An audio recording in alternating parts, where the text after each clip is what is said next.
The transformation of human society from nomadic hunter-gatherer bands to settled agricultural communities represents one of the most profound shifts in human history, and nowhere is this transition more clearly documented than in the ancient Near East.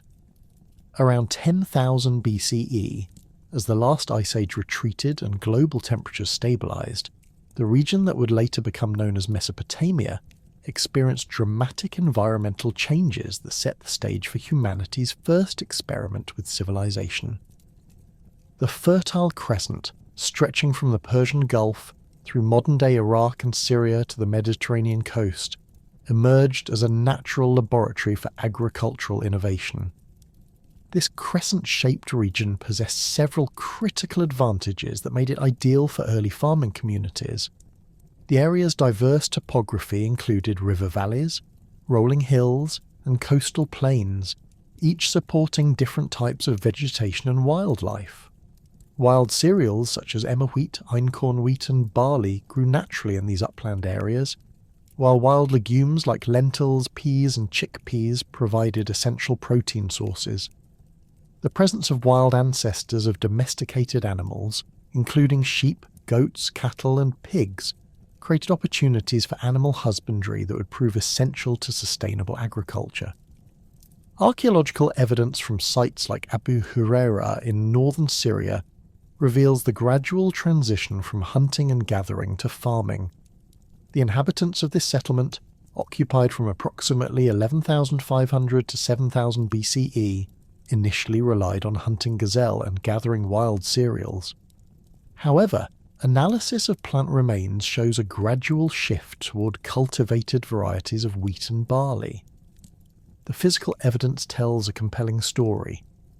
Grinding stones become more numerous and sophisticated, storage facilities appear, and the remains of domesticated animals increase dramatically in the archaeological record.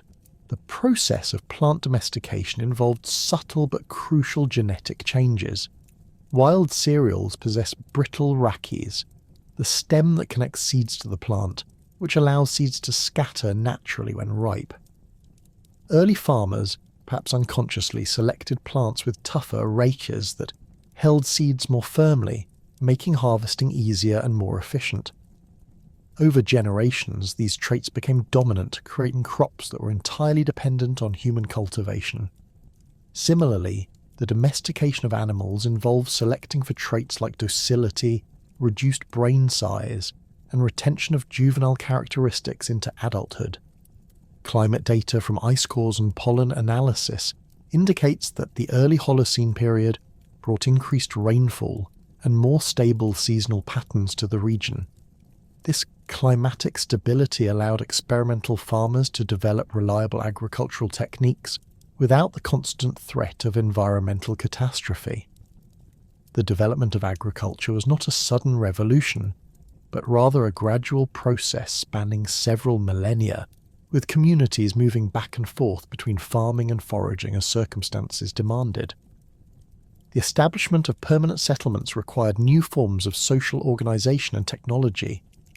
Early farming communities needed to coordinate planting and harvesting activities, manage food storage, and resolve disputes over land and resources. Archaeological evidence from sites like Jarmo in the Zagros Mountains shows increasingly sophisticated architecture, with rectangular houses built of packed mud and stone foundations.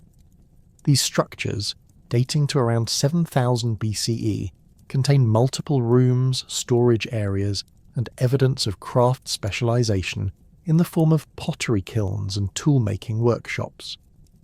The development of pottery technology marked a crucial advancement in food storage and preparation. Early ceramic vessels allowed communities to store surplus grain for extended periods, cook foods more efficiently, and transport liquids over long distances. The pottery from sites like Hassuna and Samarra, dating to the 6th millennium BCE, displays increasingly sophisticated decorative techniques and standardized forms, suggesting the emergence of specialized craftspeople and established trade networks. As agricultural communities became more established, population growth and resource management challenges led to one of the most significant technological innovations in human history. irrigation agriculture. The alluvial plains of the Tigris and Euphrates rivers presented both opportunities and challenges for early farmers. While the annual flooding deposited rich, fertile silt across the landscape, the irregular timing and intensity of floods made farming unpredictable and often dangerous. The earliest irrigation systems in Mesopotamia were relatively simple affairs, small channels dug to divert water from rivers to nearby fields during the growing season. Archaeological evidence from sites like Chogamami, dating to around 6000 BCE, shows clear evidence of these early irrigation works. Aerial photography and ground surveys have revealed ancient field systems with regular patterns of channels and basins that could only have been created through coordinated human effort. The construction and maintenance of irrigation systems required unprecedented levels of cooperation and social organisation. Communities had to coordinate the timing of water distribution, maintain channels and levees, and resolve conflicts over water rights. This necessity for collective action contributed to the development of more complex social hierarchies and administrative systems. Archaeological evidence suggests that certain individuals or families began to accumulate greater wealth and status, possibly through their roles in managing irrigation works or controlling access to the most productive agricultural land. The impact of irrigation on settlement patterns was profound and lasting. Villages that had previously been scattered across the landscape began to cluster along major waterways and irrigation channels. The increased agricultural productivity made possible by controlled irrigation supported larger populations and allowed for greater specialization of labor. Some community members could devote their time to activities other than food production, leading to advances in crafts, technology and trade. The Ubaid period, spanning roughly 6,500 to 3,800 BCE, witnessed the emergence of the first proto-urban centres in southern Mesopotamia. These settlements, while still primarily agricultural, displayed characteristics that would later define Mesopotamian cities: monumental architecture, clear evidence of social stratification, and extensive trade networks. The site of Eridu, traditionally considered the first city in Mesopotamian mythology, shows continuous occupation from the early Ubaid period and contains the remains of what may be the earliest known temple complex in the region. Tel es-Sorwan, located along the Tigris River in central Iraq, provides exceptional insight into the social and economic organisation of Ubaid period communities. Excavations at this site have revealed a settlement surrounded by a defensive wall and ditch, suggesting that these early urban centres faced security challenges that required collective defence measures. The architecture within the settlement shows clear evidence of social differentiation, with larger, more elaborate houses clustered in certain areas while smaller, simpler structures occupied other zones. The material culture from Tel es-Sorwan demonstrates the increasing sophistication of Ubaid period craftsmanship. Pottery vessels display standardized forms and decorative motifs that appear across multiple sites, suggesting either widespread cultural exchange or the movement of skilled craftspeople between communities. Stone vessels carved from imported materials indicate long-distance trade relationships, while the presence of copper objects represents some of the earliest metalworking in the region. Chogamami, situated in the Diyala River Valley, provides crucial evidence for the development of irrigation agriculture during the Ubaid period. The site's location in an area that receives insufficient rainfall for dry farming demonstrates that its inhabitants had mastered the techniques of canal irrigation. Excavations have revealed an extensive system of channels and water control structures that allowed the community to cultivate crops in an otherwise marginal environment. The social implications of these technological advances become clear when examining the archaeological record more closely. Burial practices at Ubaid sites show increasing differentiation in grave goods and burial treatment, suggesting the emergence of hereditary social classes. Some individuals were interred with elaborate pottery vessels, jewellery and tools, while others received minimal grave goods. This pattern contrasts sharply with earlier Neolithic burials, which typically show much more egalitarian treatment of the deceased. Evidence for craft specialization becomes increasingly apparent during the Ubaid period. Pottery production, in particular, shows signs of standardization and mass production that would have been impossible without dedicated craftspeople. The discovery of pottery kilns, specialized tools, and large quantities of ceramic vessels at sites like Tepe Gawra indicates that certain individuals or families had begun to specialize in ceramic production, trading their products for food and other necessities. The development of long-distance trade networks during this period connected Mesopotamian communities with regions hundreds of miles away. Obsidian from Anatolian sources appears regularly in Ubaid sites, while shells from the Persian Gulf and Mediterranean coast indicate maritime trade connections. Copper ore from the Zagros Mountains and timber from the northern forests required organized expeditions and established trade relationships that extended far beyond local communities. These trade networks facilitated not only the exchange of goods, but also the spread of ideas, technologies, and cultural practices. The appearance of similar pottery styles, architectural techniques, and religious symbols across vast distances suggests that Ubaid period communities participated in a shared cultural sphere that transcended local boundaries. This cultural integration laid the groundwork for the more complex civilizations that would emerge in the following millennia. The administrative innovations and trade networks established during the Ubaid period created the foundation for what would become humanity's first urban revolution. As the 4th millennium BCE dawned, the scattered agricultural settlements of southern Mesopotamia began transforming into something unprecedented in human history, true cities. These urban centres, emerging from the rich alluvial soil between the Tigris and Euphrates rivers, represented a quantum leap in social organisation, technological innovation, and cultural complexity that would define civilization for millennia to come. The transition from Ubaid villages to Sumerian city-states occurred gradually but decisively between 3800 and 3500 BCE, during what archaeologists term the Uruk period. This transformation was not merely a matter of increased population density, but represented a fundamental reorganization of human society. The driving forces behind this urban revolution were multifaceted: continued population growth, intensification of agricultural production through expanded irrigation systems, increasing craft specialization, and the need for more sophisticated administrative systems to manage these complex interactions. Uruk, located in the heart of the southern Mesopotamian alluvium, emerged as the world's first true city during this period.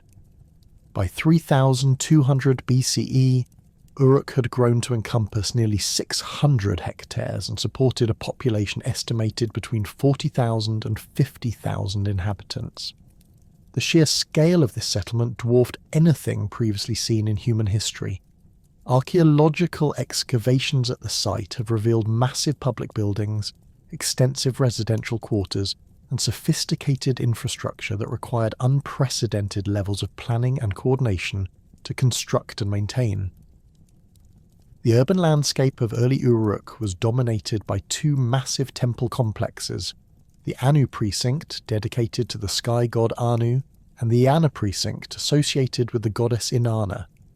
These structures were not merely religious buildings, but served as the economic and administrative centres of the city.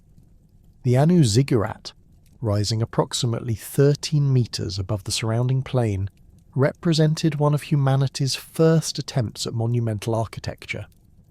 Its construction required the coordinated labour of thousands of workers, sophisticated engineering knowledge, and a complex supply chain to transport materials from distant sources.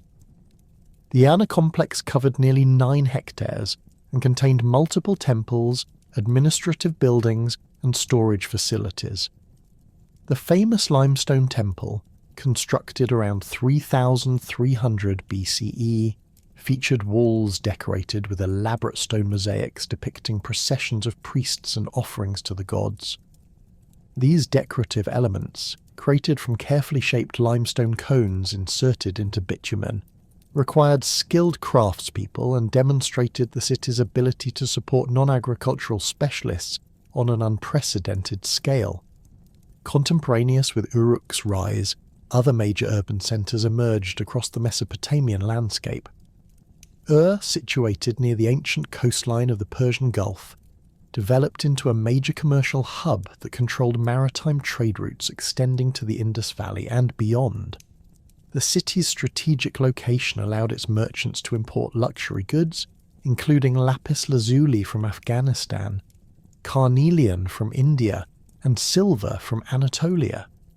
Archaeological evidence from the royal cemetery at dating to the early dynastic period, reveals the extraordinary wealth accumulated by the city's elite through these extensive trade networks. Lagash, located in the eastern part of the Mesopotamian alluvium, became renowned for its advanced agricultural techniques and sophisticated irrigation systems. The city controlled an extensive network of canals that transformed thousands of hectares of marginal land into productive farmland. Cuneiform records from later periods describe the complex administrative systems required to manage water distribution, resolve disputes between farmers, and coordinate the massive labour forces needed for canal maintenance. Eridu, revered in later Mesopotamian tradition as the first city ever created, occupied a crucial position in the developing urban hierarchy. Although smaller than Uruk or Eridu's temple complex served as a religious centre for the entire region. The city's priests claimed direct descent from the primordial gods and maintained elaborate rituals that legitimized the political authority of rulers throughout Mesopotamia. Archaeological excavations have revealed 18 successive temple buildings at the site, each constructed directly above its predecessor, creating a continuous sacred space that spanned nearly 2 millennia. The emergence of these city-states coincided with one of humanity's most revolutionary innovations, the development of writing. The earliest known written documents, dating to approximately 3200 BCE, were discovered in the Iana precinct at Uruk. These clay tablets, inscribed with a system of pictographic symbols, represent the first successful attempt to record human language in permanent form. The implications of this breakthrough cannot be overstated. Writing transformed human society by enabling the preservation and transmission of knowledge across generations and vast distances. The evolution of cuneiform writing from its pictographic origins to a sophisticated system capable of recording complex ideas and abstract concepts occurred over several centuries. The earliest tablets contained simple pictograms representing concrete objects. A bull's head for cattle, a barley stalk for grain, or a human head for a person. These symbols were pressed into clay using reed styluses, creating the characteristic wedge-shaped marks that gave cuneiform its name. As administrative needs became more complex, scribes began developing methods to represent abstract concepts and grammatical elements. The breakthrough came with the discovery that pictographic symbols could represent not just objects but also sounds. A symbol originally representing a physical object could be used to write any word that sounded similar, regardless of meaning. This rebus principle allowed scribes to record the full range of human language, including proper names, verb tenses, and complex grammatical relationships. The standardization of cuneiform writing required extensive training and created a new professional class of scribes who wielded enormous influence in Mesopotamian society. Scribal schools, known as edubas, emerged in major cities to train young men in the complex art of reading and writing. These institutions developed sophisticated curricula that included not only writing techniques but also mathematics, literature, law, and religious instruction. The scribes who graduated from these schools became the backbone of Mesopotamian administration, serving as record keepers, tax collectors, legal clerks, and diplomatic correspondents. The religious worldview that underpinned Sumerian civilization was as sophisticated as its technological achievements. Sumerian cosmology envisioned the universe as a complex hierarchy of divine beings who controlled every aspect of natural and human existence. At the apex of this pantheon stood the great gods: Anu, the sky god and ultimate source of divine authority; Enlil, the lord of wind and storm who controlled the fate of humanity; and Ea, the god of fresh water and wisdom who served as humanity's protector and benefactor. Below these supreme deities existed hundreds of lesser gods, each responsible for specific aspects of the natural world or human society.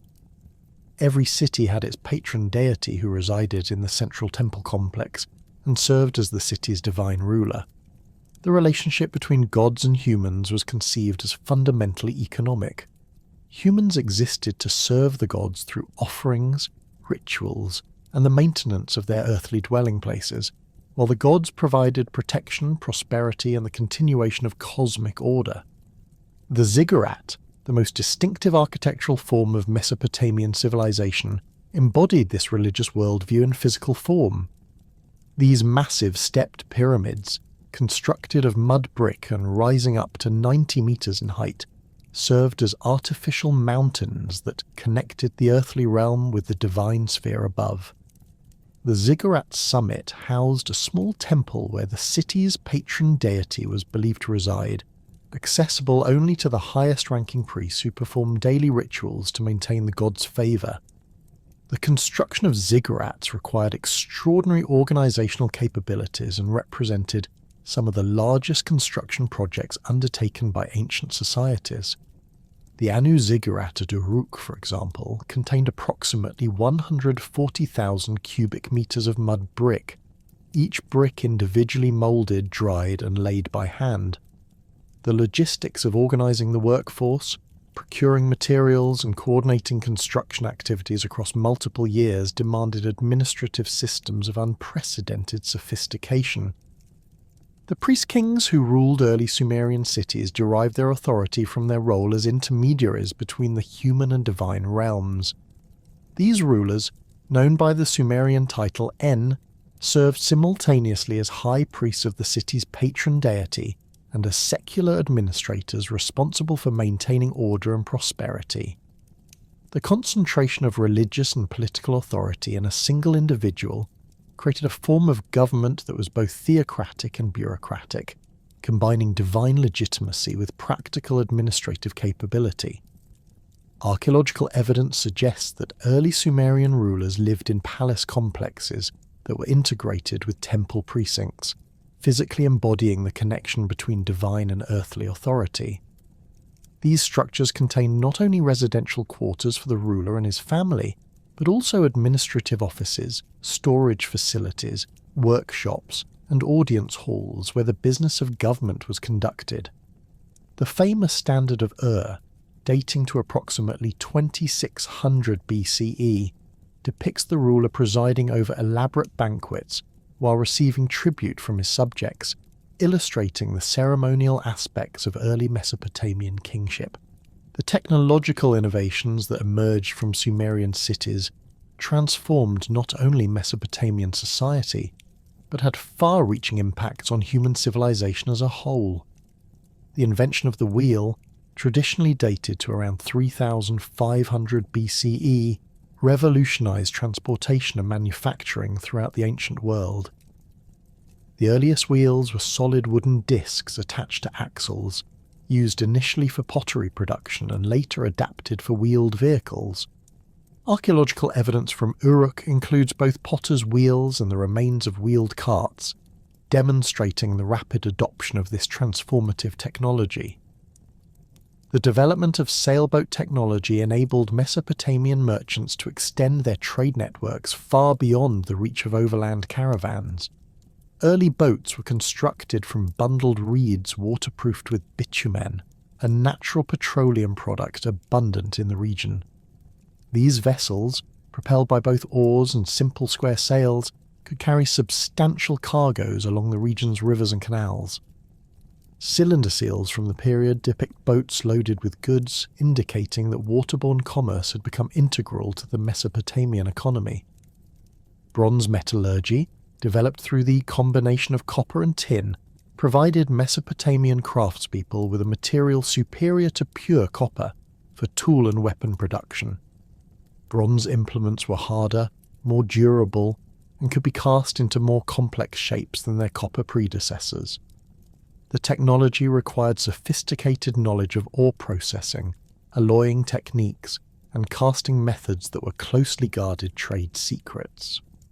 The control of bronze production became a source of significant economic and military advantage for cities that mastered these techniques.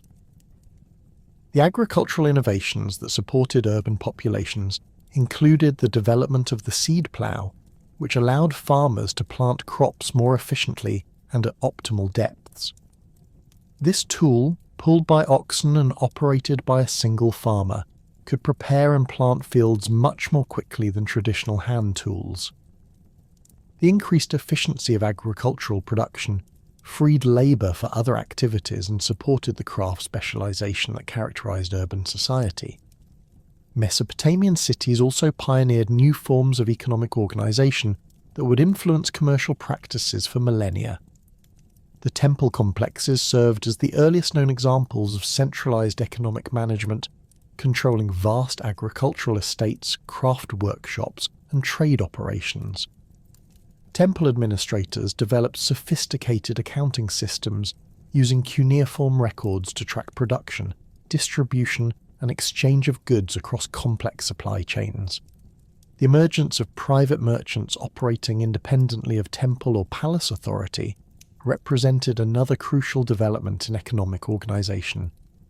These entrepreneurs, known as tamkaru, established trading partnerships that extended across vast distances and cultural boundaries. They developed standardised weights and measures, created credit systems that enabled long-distance commerce, and established commercial law codes that governed business relationships. The sophisticated merchant networks and administrative systems that had developed within individual Sumerian city-states during the early dynastic period created the economic and organisational foundations for an entirely new form of political organisation. Around 2334 BCE, a revolutionary leader emerged who would transform the fragmented landscape of competing city-states into humanity's first multi-ethnic empire. This figure, known to history as Sargon of Akkad, initiated a period of unprecedented territorial expansion and cultural synthesis that would fundamentally alter the trajectory of Mesopotamian civilization. Sargon's origins remain shrouded in legend, but archaeological evidence and later historical records suggest he rose from humble beginnings in the northern Mesopotamian city of Kish. The Akkadian territories, located in the region north of Sumer proper, had long served as a cultural bridge between the Sumerian south and the broader Semitic populations of Syria and the Levant. This geographic position provided Akkadian leaders with unique advantages, access to both Sumerian administrative techniques and the military traditions of nomadic Semitic peoples who had been pressing against Mesopotamian borders for centuries. The political landscape that Sargon confronted consisted of numerous independent city-states, each controlling agricultural territories and trade routes within relatively limited geographic boundaries. Dominated maritime commerce through the Persian Gulf, while Lagash controlled extensive irrigation networks in the eastern alluvium. Uruk maintained its position as a major religious and cultural centre, and Umma competed fiercely with Lagash over water rights and territorial boundaries. This fragmentation, while fostering innovation and cultural development within individual cities, created military vulnerabilities that a unified force could exploit. Sargon's initial campaigns targeted the most powerful Sumerian rulers of his era. His first major victory came against Lugal-Zagessi of Umma, who had recently conquered Uruk and established himself as the dominant power in southern Mesopotamia. The Battle of Uruk, fought around 2334 BCE, demonstrated the superior military capabilities that would characterize Akkadian warfare. Sargon's forces employed composite bows constructed from wood, horn, and sinew that could penetrate bronze armour at distances far exceeding traditional Sumerian weaponry. These bows, adapted from designs used by nomadic peoples of the northern steppes, provided Akkadian archers with decisive advantages in both siege warfare and open field engagements. The Akkadian military machine that emerged under Sargon's leadership represented a synthesis of Mesopotamian organisational capabilities with innovative tactical approaches borrowed from diverse cultural traditions. Professional soldiers, maintained through regular payments rather than seasonal conscription, formed the core of Akkadian armies. These troops underwent extensive training in coordinated manoeuvres, siege techniques, and the use of specialised equipment that gave them substantial advantages over traditional city-state militias. Akkadian siege warfare incorporated technological innovations that revolutionised the conduct of military operations. Mobile siege towers, constructed from timber and reinforced with bronze fittings, allowed attackers to approach city walls while protected from defensive fire. Battering rams, operated by teams of soldiers working in coordinated shifts, could breach gates and wall sections that had previously been considered impregnable. The systematic use of undermining techniques, where engineers dug tunnels beneath fortifications to collapse wall sections, demonstrated the sophisticated engineering knowledge available to Akkadian commanders. The conquest of individual Sumerian cities required not only military victory, but also the establishment of administrative systems capable of integrating diverse populations under unified control. Sargon's approach to governance represented a remarkable innovation in imperial administration. Rather than simply extracting tribute from conquered territories, the Akkadian system incorporated local elites into imperial hierarchies while maintaining essential aspects of traditional city-state organisation. Akkadian governors, typically drawn from Sargon's extended family or trusted military commanders, were installed in major cities to oversee imperial interests. These officials worked alongside traditional temple administrators and local merchants to maintain economic productivity while ensuring loyalty to the central government. The system balanced imperial control with local autonomy, allowing conquered cities to maintain their religious traditions and commercial practices while contributing to the broader imperial economy. The standardization of weights and measures across the Akkadian Empire facilitated unprecedented levels of commercial integration. Bronze weight standards, manufactured in central workshops and distributed throughout imperial territories, ensured that merchants could conduct business across vast distances without the complications of multiple measurement systems. Standardized capacity measures for grain, oil and other commodities eliminated many sources of commercial disputes and enabled the development of more sophisticated credit and banking systems.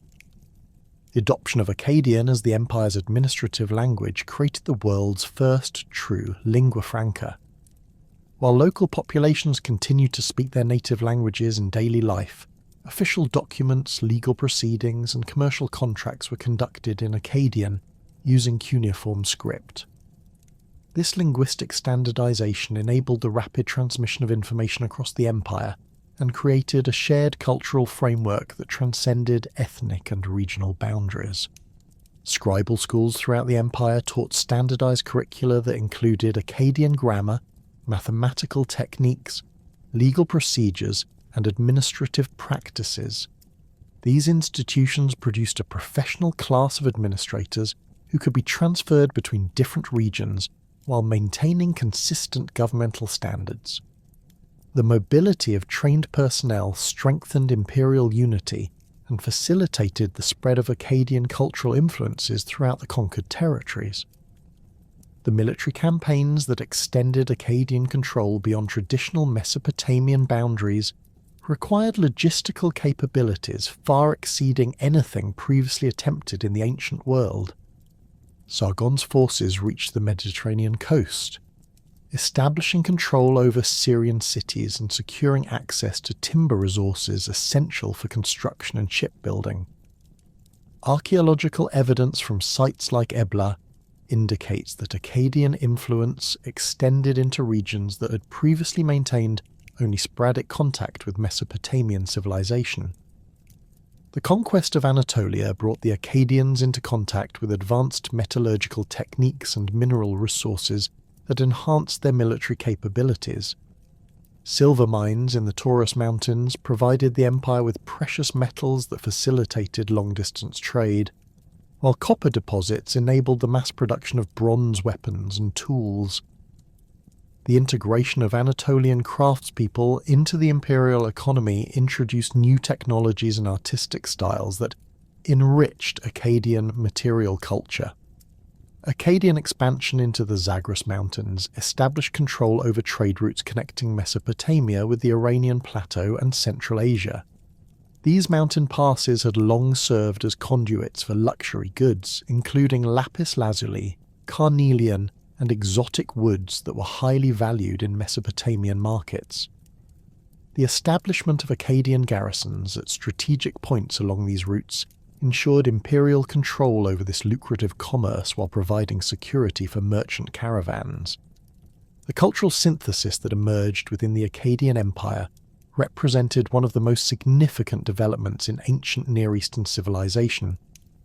Akkadian rulers adopted and adapted Sumerian religious traditions while introducing elements from their own Semitic heritage. The goddess Ishtar, an Akkadian deity associated with love and warfare, became identified with the Sumerian goddess Inanna, creating a composite religious figure that embodied characteristics from both traditions.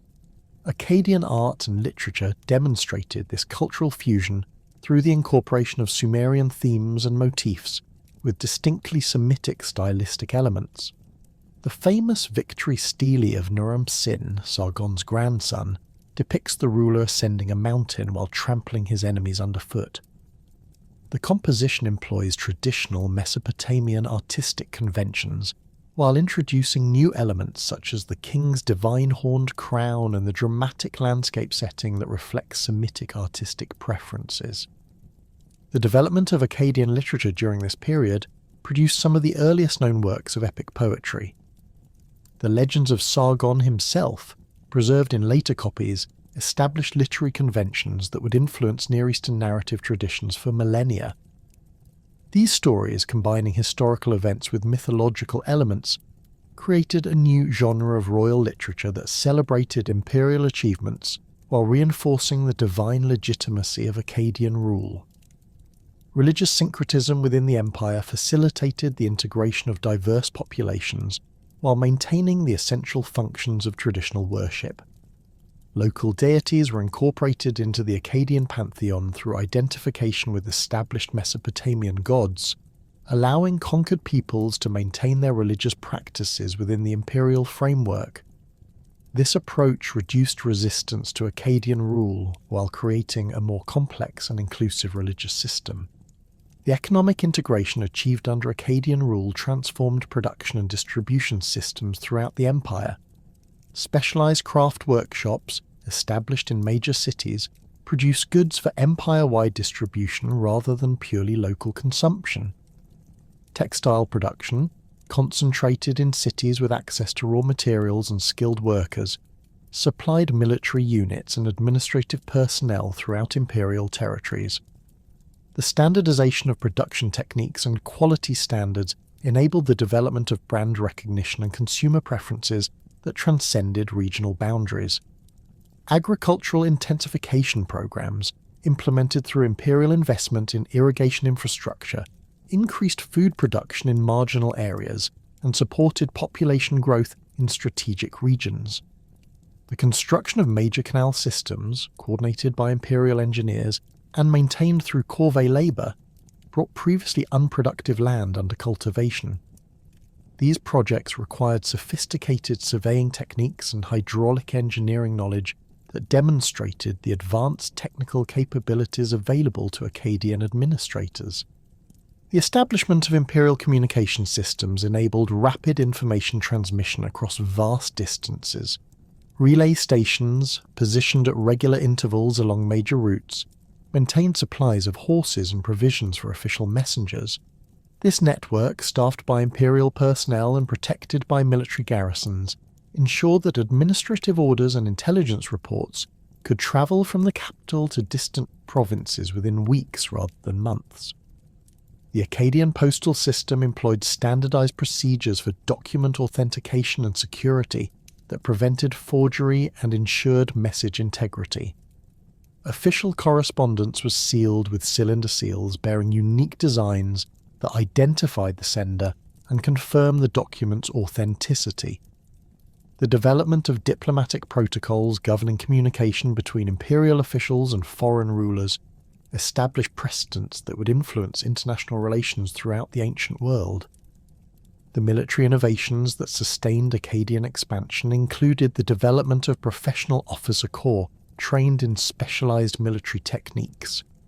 These commanders, educated in imperial academies, possessed knowledge of siege warfare, cavalry tactics, and logistical management that exceeded the capabilities of traditional city-state armies.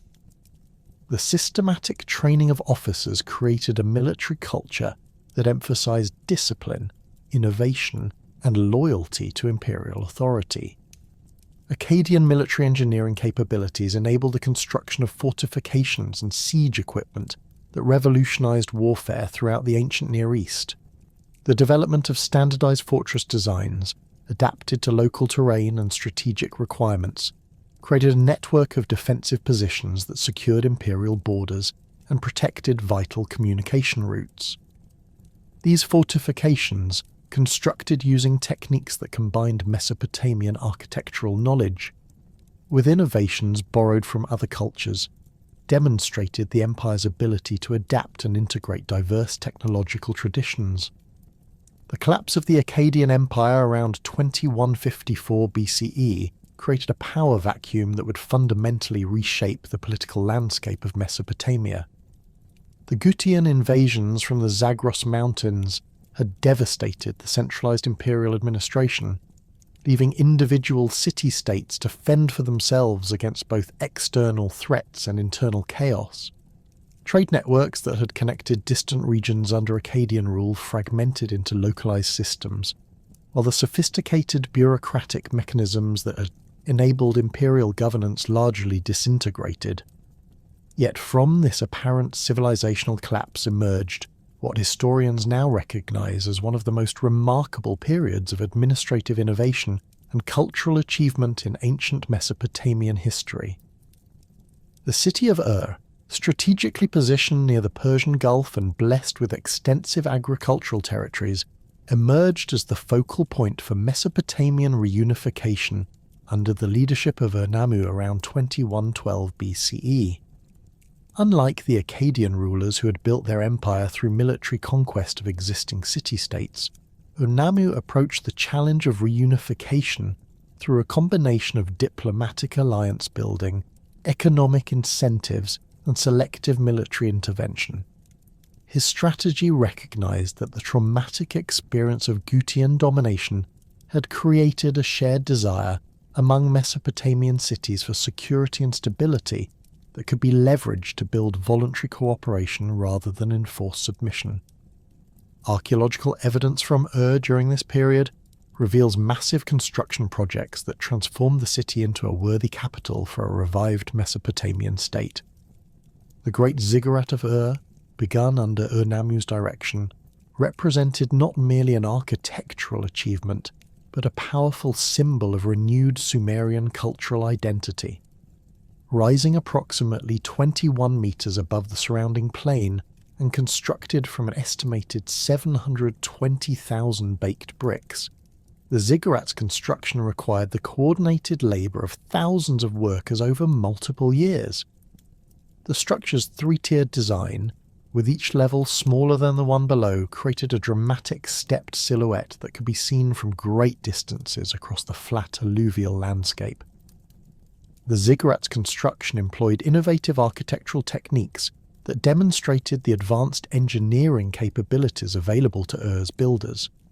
The core structure consisted of sun-dried mud bricks, while the exterior walls were faced with fired bricks set in bitumen mortar for weather resistance. Drainage systems built into the structure prevented water damage, while carefully calculated buttresses and internal chambers distributed the enormous weight of the upper levels. The precision of the construction is evident in the structure's survival largely intact for over 4 millennia, testament to the sophisticated mathematical and engineering knowledge possessed by Ur's architects. Ur-Nammu's approach to territorial expansion differed markedly from his Akkadian predecessors. Rather than conducting rapid military campaigns designed to overwhelm opposition, he pursued a methodical strategy of gradual integration that respected local traditions while establishing unified administrative standards. Cities that accepted Ur's hegemony voluntarily were allowed to maintain their traditional ruling families and religious practices, while those that resisted faced targeted military intervention, followed by generous reconstruction assistance. This carrot-and-stick approach proved remarkably effective in building lasting loyalty among previously independent city-states. The integration of Lagash provides an excellent example of Ur-Nammu's diplomatic skill. This powerful city-state, with its extensive irrigation networks and productive agricultural territories, had maintained fierce independence throughout the Akkadian period and the subsequent Gutian invasions. Rather than attempting direct conquest, Ur-Nammu negotiated a marriage alliance between his family and Lagash's ruling dynasty, while simultaneously offering technical assistance for major irrigation projects that would benefit both cities. The resulting agreement granted Ur control over Lagash's foreign relations and military forces while preserving local autonomy in domestic affairs. The successful integration of Nippur, the traditional religious centre of Mesopotamia, proved crucial to establishing the legitimacy of Ur's reunification efforts. Nippur's priests controlled the cult of Enlil, the paramount deity of the Mesopotamian pantheon, and their recognition of any ruler's authority carried enormous weight throughout the region. Ur-Nammu's generous patronage of Nippur's temples, combined with his restoration of traditional religious festivals that had been disrupted during the Gutian period, secured priestly support for his expanding authority. The formal recognition of Ur-Nammu as king of Sumer and Akkad by Nippur's religious establishment provided the ideological foundation for his territorial claims. The administrative system that emerged under Ur-Nammu and reached full development under his son Shulgi represented a synthesis of Sumerian traditional governance with innovations borrowed from Akkadian imperial practice. Provincial governors, appointed directly by the king, oversaw major cities and their surrounding territories, while local administrators handled day-to-day governance under provincial supervision. This two-tier system balanced central control with local knowledge, enabling effective administration across diverse regions while maintaining unified policy implementation. The Code of Ur-Nammu, promulgated around 2100 BCE, established the world's earliest known comprehensive legal system. Unlike later legal codes that focus primarily on criminal law and royal prerogatives, Ur-Nammu's code addressed a wide range of civil matters including property rights, marriage and divorce, inheritance, and commercial transactions. The code's 57 surviving provisions demonstrate sophisticated legal reasoning and a commitment to proportional justice that avoided the harsh punishments characteristic of earlier legal systems. The legal innovations contained within Ur-Nammu's code reflected the complex social and economic realities of the reunified Mesopotamian state. Provisions governing irrigation rights addressed the fundamental importance of water management in agricultural society, while regulations concerning craft guilds recognized the growing importance of specialized artisans in urban economies. Commercial law sections established standardized procedures for contracts, credit arrangements, and dispute resolution that facilitated long-distance trade relationships. The code's treatment of social classes reveals the hierarchical structure of a period society, while demonstrating concern for protecting the rights of all citizens. Free citizens, dependent workers, and slaves each received different legal protections and faced different penalties for identical offences, reflecting their varying social status. However, The code also established minimum standards of treatment for all social groups and provided legal mechanisms for slaves to gain freedom through various means including military service and debt payment. Shulgi's ascension to the throne around 2094 BCE marked the beginning of the third dynasty of Ur's golden age. Unlike his father, who had focused primarily on reunification and basic administrative organization, Shulgi possessed both the vision and the resources to transform the Ur state into a sophisticated, bureaucratic machine that surpassed even Akkadian administrative achievements. His 48-year reign provided the stability necessary for implementing comprehensive reforms that touched every aspect of Mesopotamian society. The provincial reorganization implemented under Shulgi divided the empire into approximately 40 administrative districts, each governed by appointed officials responsible directly to the royal court. These provinces, known as Bala districts, were sized to enable effective supervision while maintaining economic viability. Each province contained multiple cities and towns, agricultural territories, and specialized production facilities that contributed to both local needs and imperial requirements. The systematic organization of provincial boundaries according to geographic and economic criteria demonstrated sophisticated understanding of administrative efficiency. The personnel system that staffed this expanded bureaucracy represented one of the most remarkable achievements of ancient administration. Scribal schools, established in major cities throughout the empire, produced trained administrators capable of maintaining the complex records required for effective governance. These schools taught standardized curricula that included mathematics, accounting, legal procedures, and religious instruction, ensuring that graduates possessed the knowledge necessary for competent administrative service, regardless of their posting location. The career advancement system within the Ur bureaucracy provided incentives for competent performance while maintaining loyalty to the central government. Junior administrators began their careers in local positions under experienced supervisors, gradually assuming greater responsibilities as they demonstrated competence and reliability.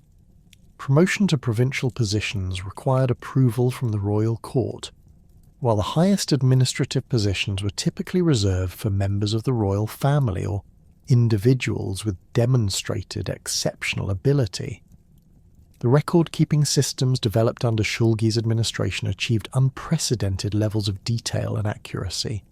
Clay tablets containing administrative records have been discovered in enormous quantities at sites throughout the former Ur Empire, providing modern historians with extraordinarily detailed information about ancient Mesopotamian society. These records document everything from individual worker rations to major construction projects, creating a comprehensive picture of how the world's first bureaucratic state actually functioned. The standardization of measurement systems throughout the empire facilitated both administrative efficiency and commercial development. Bronze weight standards, manufactured in central workshops and distributed to provincial centers, ensured uniform measurement practices across vast territories. Capacity measures for grain, oil, and other commodities were similarly standardized, eliminating a major source of commercial disputes and enabling the development of sophisticated accounting procedures. The taxation system implemented under Shulgi represented a fundamental innovation in public finance. Rather than relying primarily on tribute payments from subject cities, the Ur state developed systematic taxation based on land productivity, craft production, and commercial activity. Tax assessments were calculated using standardized procedures that took into account local conditions while maintaining equitable treatment across different regions.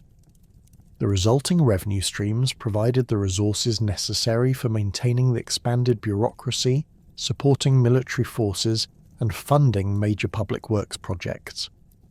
The temple estate system that emerged during this period demonstrated the integration of religious and economic functions that characterized Mesopotamian civilization. Major temples controlled vast agricultural territories worked by dependent laborers, while temple workshops produced textiles, metalwork and other goods for both religious and commercial purposes.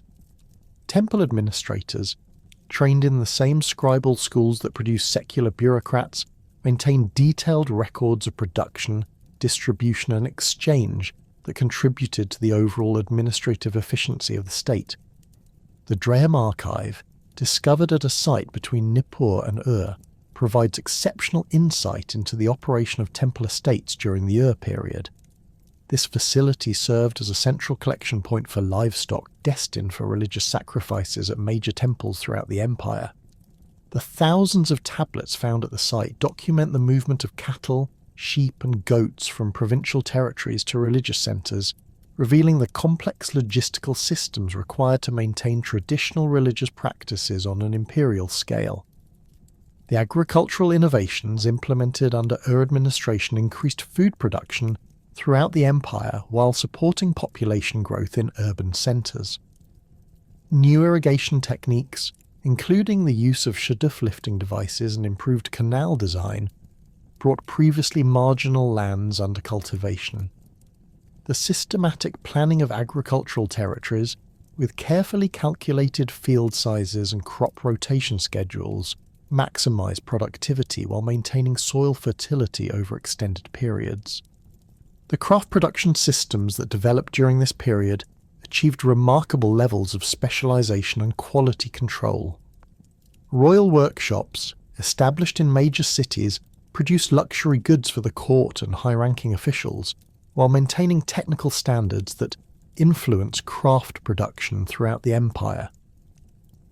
The standardization of production techniques, combined with quality control measures enforced by guild organizations, created brand recognition for products from specific centers that extended far beyond imperial boundaries.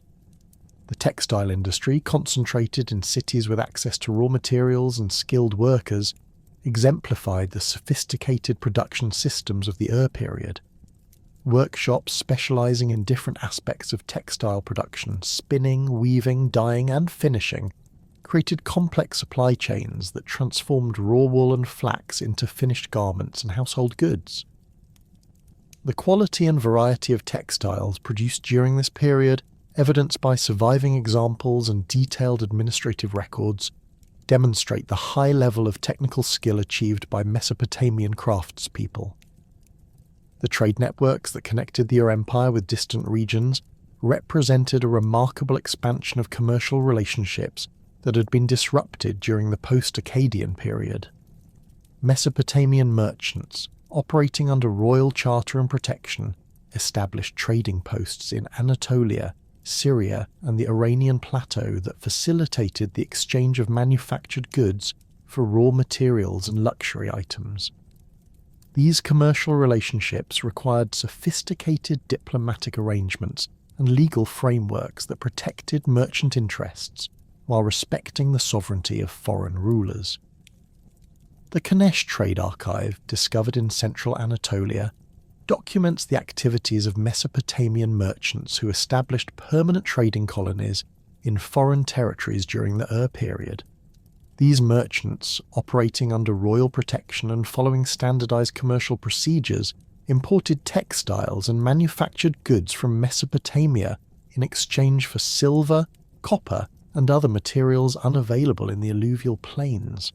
The detailed records they maintained reveal the complex financial instruments and credit systems that enabled long-distance commerce across cultural and political boundaries. The sophisticated administrative systems and trade networks that had flourished under the Third Dynasty of Ur began showing signs of strain by the early 20th century BCE. The massive bureaucratic apparatus that Shulgi had constructed required enormous resources to maintain, while external pressures from nomadic groups along the empire's borders created increasing security challenges. The Elamites, based in the Zagros Mountains to the east, had been conducting increasingly bold raids against Mesopotamian territories, while Amorite tribal confederations from the Syrian desert pressed against the empire's western boundaries. These mounting pressures would ultimately contribute to the collapse of centralized Ur authority around 2004 BCE. but the administrative innovations and cultural achievements of the period had created institutional frameworks that would profoundly influence subsequent Mesopotamian civilization.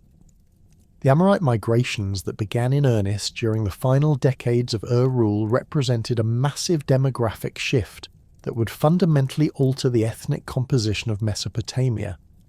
Unlike the Gutian invasions that had destroyed the Akkadian Empire, Amorite infiltration occurred gradually through a combination of peaceful settlement, military service, and commercial activity. These Semitic-speaking peoples, originating from the semi-arid regions of Syria and the northern Arabian Peninsula, possessed pastoral traditions and tribal social structures that differed markedly from the urban-centered civilization of Mesopotamia. Archaeological evidence from sites along the Euphrates River reveals the establishment of Amorite settlements during the late period, often in locations that had been sparsely populated by sedentary communities. These settlements typically featured circular or oval-shaped houses constructed from stone foundations, with mud brick superstructures, architectural styles that reflected nomadic building traditions adapted to permanent habitation. The material culture from these sites demonstrates a gradual adoption of Mesopotamian pottery styles and tool technologies, while maintaining distinctive elements that reflected Amorite cultural identity. The integration of Amorite populations into Mesopotamian society occurred through multiple channels that demonstrated the flexibility of both cultures in adapting to changing circumstances. Amorite warriors, renowned for their skill with composite bows and mobile warfare tactics, were increasingly recruited into Mesopotamian armies as professional soldiers. Their expertise in desert warfare and knowledge of tribal territories proved invaluable for defending against other nomadic incursions, while their service in royal armies provided opportunities for social advancement and cultural assimilation. The collapse of the state around 2004 BCE created opportunities for ambitious Amorite leaders to establish independent kingdoms in former imperial territories. The city of Babylon, previously a minor settlement on the Euphrates River, emerged as the capital of one such Amorite dynasty founded by Sumer around 1894 BCE.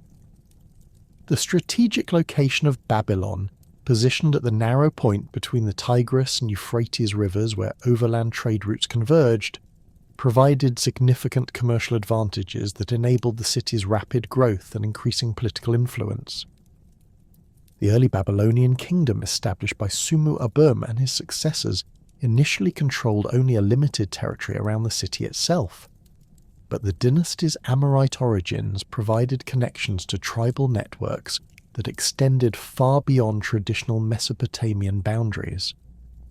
These relationships enabled Babylonian rulers to recruit military forces from allied tribes, while facilitating trade relationships that brought desert products and luxury goods from distant regions into Mesopotamian markets. The synthesis of Amorite tribal traditions with Mesopotamian urban civilization created a distinctive political culture that would characterize the Old Babylonian period. Contemporaneous with Babylon's rise, other Amorite dynasties established themselves in major Mesopotamian cities, creating a complex political landscape of competing kingdoms. Larsa, located in the southern alluvium, became the seat of another powerful Amorite dynasty that controlled extensive agricultural territories and maintained important trade connections with the Persian Gulf region. The rulers of Larsa, including the notable King Rim-Sin who reigned for over 60 years, pursued aggressive expansionist policies that brought them into direct conflict with Babylon and other emerging powers. The Kingdom of Mari, situated on the middle Euphrates River, represented perhaps the most successful example of Amorite political organization during this period. The city's location at the intersection of major trade routes connecting Mesopotamia with Syria and Anatolia provided enormous commercial advantages, while its rulers maintained extensive diplomatic relationships with kingdoms throughout the ancient Near East. The royal palace at Mari, covering over 2.5 hectares and containing more than 300 rooms, demonstrated the wealth and sophistication achieved by Amorite rulers who successfully adapted to urban civilization. The Mari archives, consisting of over 25,000 cuneiform tablets discovered in the palace ruins, provide unprecedented insight into the political, economic, and social conditions of the early 2nd millennium BCE. These documents reveal a complex web of diplomatic relationships, military alliances, and commercial partnerships that connected Mesopotamian kingdoms with distant regions. Letters between rulers discuss everything from marriage negotiations and territorial disputes to trade agreements and military cooperation, illustrating the sophisticated diplomatic culture that had developed among Amorite kingdoms. The military innovations that emerged during the early Old Babylonian period reflected the synthesis of Mesopotamian siege warfare techniques with Amorite mobility and archery skills. Professional armies, maintained by royal treasuries and supplemented by tribal levies during major campaigns, employed combined arms tactics that integrated infantry, archers, and cavalry units. The development of horse-drawn chariots, introduced from northern regions during this period, provided new tactical capabilities that enhanced the effectiveness of mobile warfare.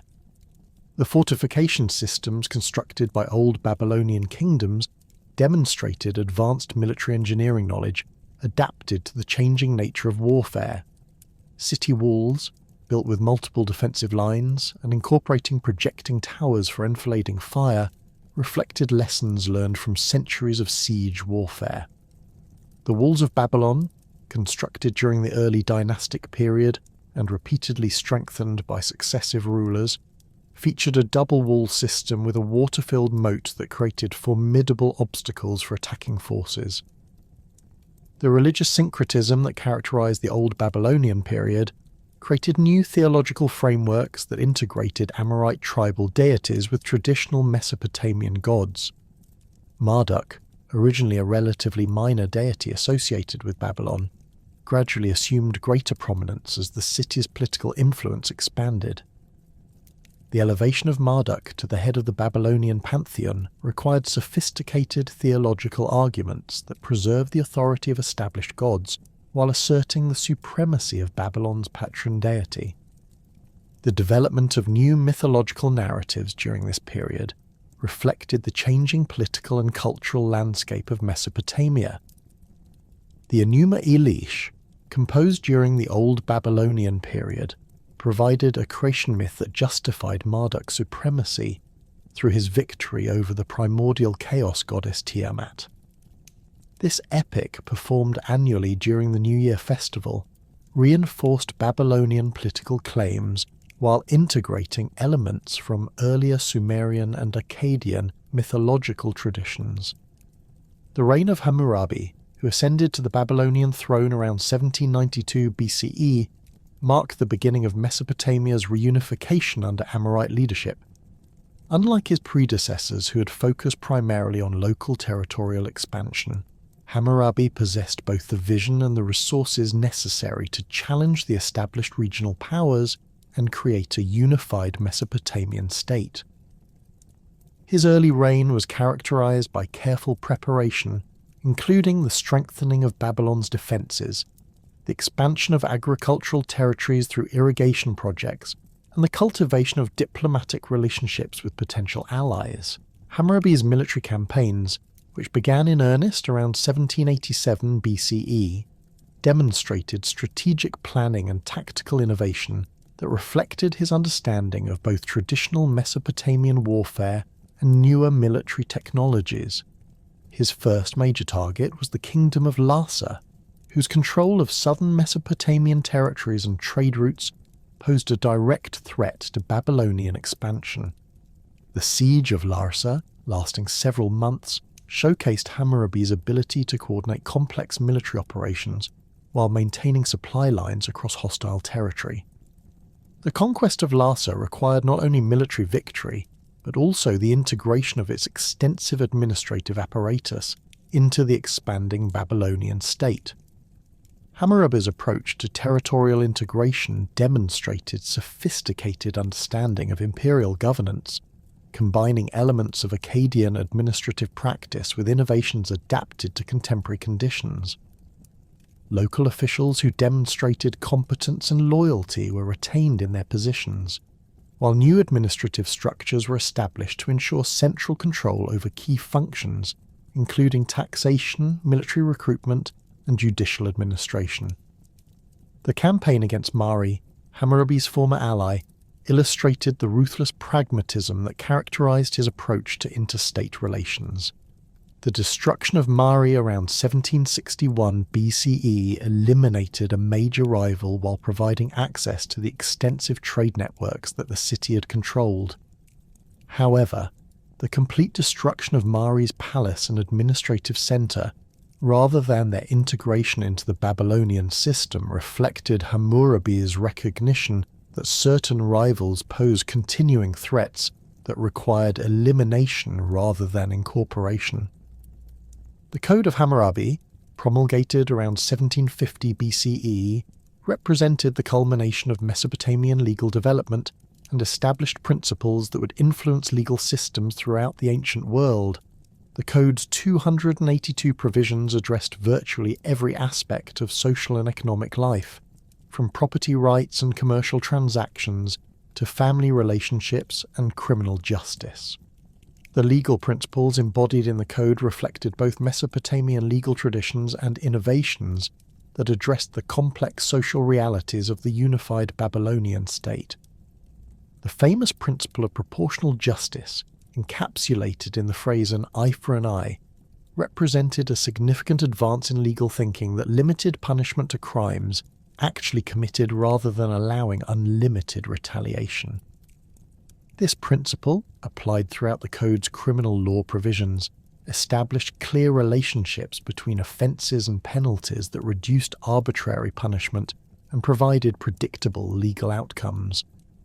The Code's detailed provisions governing different social classes demonstrated sophisticated understanding of social hierarchy while establishing minimum standards of treatment for all citizens. The commercial law sections of Hammurabi's Code addressed the complex economic relationships that had developed within the reunified Mesopotamian state. Provisions governing contracts, credit arrangements, and business partnerships provided legal frameworks that facilitated long-distance trade while protecting the interests of all parties involved.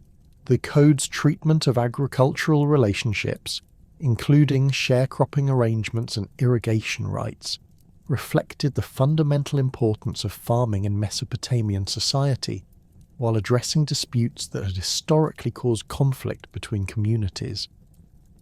The administrative systems established under Hammurabi's rule incorporated lessons learned from previous Mesopotamian empires while introducing innovations that addressed contemporary challenges. Provincial governors, appointed directly by the king and responsible for specific territorial jurisdictions, oversaw local administration while ensuring compliance with royal policies. The integration of traditional city-state administrative structures with imperial oversight created a flexible system that balanced central control with local autonomy.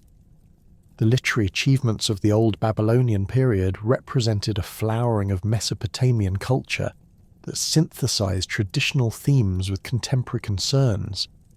The standard version of the Epic of Gilgamesh, compiled during this period from earlier Sumerian sources, created a unified narrative that explored fundamental questions about human existence, mortality, and the relationship between civilization and nature. The epic's sophisticated literary techniques, including complex characterization and symbolic imagery, demonstrated the high level of artistic achievement reached by Babylonian scribes.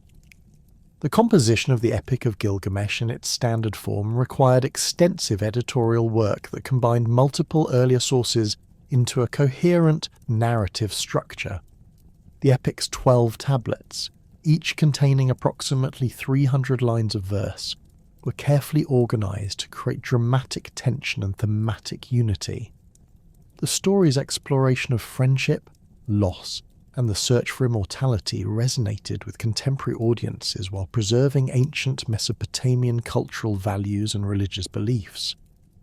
The economic structures that supported Old Babylonian society demonstrated the successful integration of urban and rural production systems under unified political control. Agricultural estates, managed by royal administrators or private entrepreneurs, employed sophisticated irrigation techniques and crop rotation systems that maximize productivity while maintaining soil fertility. The standardization of agricultural practices across the kingdom ensured food security while generating surpluses that supported urban populations and craft specialization. The merchant class that emerged during the Old Babylonian period operated within legal frameworks that protected their interests while ensuring royal control over major commercial activities. Royal charters granted trading privileges to specific individuals or organizations, while standardized commercial law provided predictable, legal outcomes for business disputes. The development of sophisticated credit systems, including the use of silver as a standard medium of exchange, facilitated long-distance commerce and enabled the accumulation of capital for investment in productive enterprises. Craft production during the Old Babylonian period achieved remarkable levels of specialization and technical sophistication. Royal workshops, established in major cities, produced luxury goods for the court and high-ranking officials while maintaining technical standards that influenced craft production throughout the kingdom. The organization of craft guilds provided training for skilled artisans while ensuring quality control and fair pricing for manufactured goods. The textile industry, building on traditions established during the Ur period, developed new techniques and products that enhanced Mesopotamian commercial competitiveness. Workshops specializing in different aspects of textile production created complex supply chains that transformed raw materials into finished goods for both domestic consumption and export. The quality and variety of Babylonian textiles, evidenced by surviving examples and administrative records, demonstrate the high level of technical skill achieved by Mesopotamian craftspeople during this period. The gradual decline of Hammurabi's unified Babylonian state created opportunities for new peoples to establish themselves in Mesopotamia's political landscape. Following the devastating Hittite raid on Babylon around 1595 BCE, which effectively ended the Old Babylonian period, a power vacuum emerged that would be filled by the Kassites, a people whose origins lay in the Zagros Mountains of western Iran. Unlike the dramatic conquest that had characterized previous dynastic transitions, the Kassite takeover of Babylon occurred through a gradual process of infiltration, military service, and political maneuvering that demonstrated their sophisticated understanding of Mesopotamian political culture. The Kassites had been present in Mesopotamia for generations before their rise to power, initially serving as mercenaries and auxiliary troops in Babylonian armies. Their mountain origins have provided them with military skills particularly suited to the changing nature of Bronze Age warfare, including expertise in horse training and chariot combat that would prove crucial to their eventual success. Archaeological evidence from sites in the Diyala River Valley shows Kassite settlements dating to the early 18th century BCE, indicating that substantial populations had already established themselves in Mesopotamian territories well before their political ascendancy. The Kassite conquest of Babylon did not follow the pattern of sudden military overthrow that had characterized earlier dynastic changes. Instead, Kassite leaders gradually assumed control of key administrative positions within the weakened Babylonian state, leveraging their military capabilities and political connections to build a power base that eventually enabled them to claim royal authority. This process, extending over several decades, demonstrated remarkable political sophistication and cultural adaptability that would characterize Kassite rule throughout their 4th-century dominance of Mesopotamian politics. Agum-Kakhremeh, traditionally considered the founder of the Kassite dynasty in Babylon, established his authority around 1570 BCE through a combination of military force and diplomatic negotiation. His inscriptions, written in both Akkadian and Kassite languages, reveal a ruler who understood the importance of maintaining continuity with Mesopotamian traditions while introducing innovations that reflected his people's distinct cultural heritage. The recovery of Marduk's statue from the Hittites, accomplished through either diplomatic negotiation or military action, provided powerful symbolic legitimacy for Kassite rule by demonstrating their commitment to Babylonian religious traditions. The establishment of Kassite control over Babylon required the development of new administrative systems that could integrate their tribal leadership structures with the sophisticated bureaucratic apparatus inherited from previous Mesopotamian rulers. The Kassites addressed this challenge by creating a dual administrative system that maintained traditional Mesopotamian governmental functions while incorporating Kassite nobles into positions of authority. This approach preserved the expertise of trained Mesopotamian administrators while ensuring that ultimate political control remained in Kassite hands. The Kassite provincial system divided the kingdom into administrative districts governed by appointed officials who combined traditional Mesopotamian administrative responsibilities with military command functions. These governors, typically drawn from prominent Kassite families, maintained small military forces that could respond rapidly to local threats, while serving as the foundation for larger armies during major campaigns.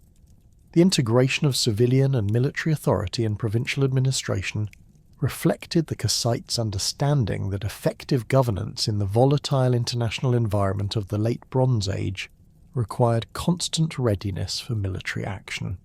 The longevity of Kassite rule, spanning over 400 years and representing the longest ruling dynasty in Mesopotamian history, resulted from their ability to adapt to changing circumstances while maintaining core elements of their political and cultural identity. Unlike previous Mesopotamian dynasties that had often faced internal rebellions and succession crises, the Kassites developed stable mechanisms for royal succession that minimized political instability. Their system of co-rulership, where designated heirs assumed increasing responsibilities before formal succession, ensured smooth transitions of power that preserved governmental continuity. The Kassite integration into the international diplomatic system of the Late Bronze Age marked a fundamental transformation in Mesopotamian foreign relations. Previous Mesopotamian empires had typically maintained relationships with neighbouring peoples through conquest, tribute, or trade agreements that reflected clear hierarchical relationships. The Kassites, however, found themselves operating within a multipolar international system where several major powers possessed roughly equivalent military capabilities and territorial resources, requiring new approaches to diplomacy and interstate relations. The Amarna letters, discovered in the Egyptian capital of Akhetaten and dating to the 14th century BCE, provide extraordinary insight into the diplomatic culture that connected the major powers of the Late Bronze Age. These cuneiform tablets, written in Akkadian as the international diplomatic language, reveal a sophisticated system of royal correspondence that maintained peaceful relationships through regular communication, gift exchange, and dynastic marriages. The Kassite king Kadashman-Enlil first appears prominently in this correspondence, negotiating with Egyptian pharaohs as an equal partner in international affairs. The diplomatic protocols revealed in the Amarna archive demonstrate the complex etiquette that governed relationships between late Bronze Age rulers. Royal letters followed standardized formats that began with elaborate greetings and inquiries about the recipient's health and well-being, proceeded through discussions of specific diplomatic issues, and concluded with detailed inventories of gifts being exchanged. The careful attention to protocol and reciprocity reflected the understanding that these relationships depended on mutual respect and balanced exchanges rather than the dominance of one party over another. The Kassite diplomatic relationship with Egypt proved particularly significant for Mesopotamian integration into the broader international system.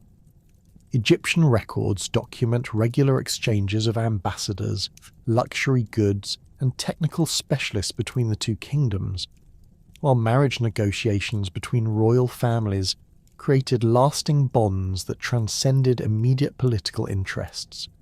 The Egyptian desire for Mesopotamian horses, particularly valued for their size and training, provided the Kassites with a valuable diplomatic leverage that they skillfully exploited to maintain favourable relationships with the most powerful state of the period. The relationship between Kassite Babylon and the Hittite Empire of Anatolia demonstrated the complex balance of cooperation and competition that characterized late Bronze Age diplomacy.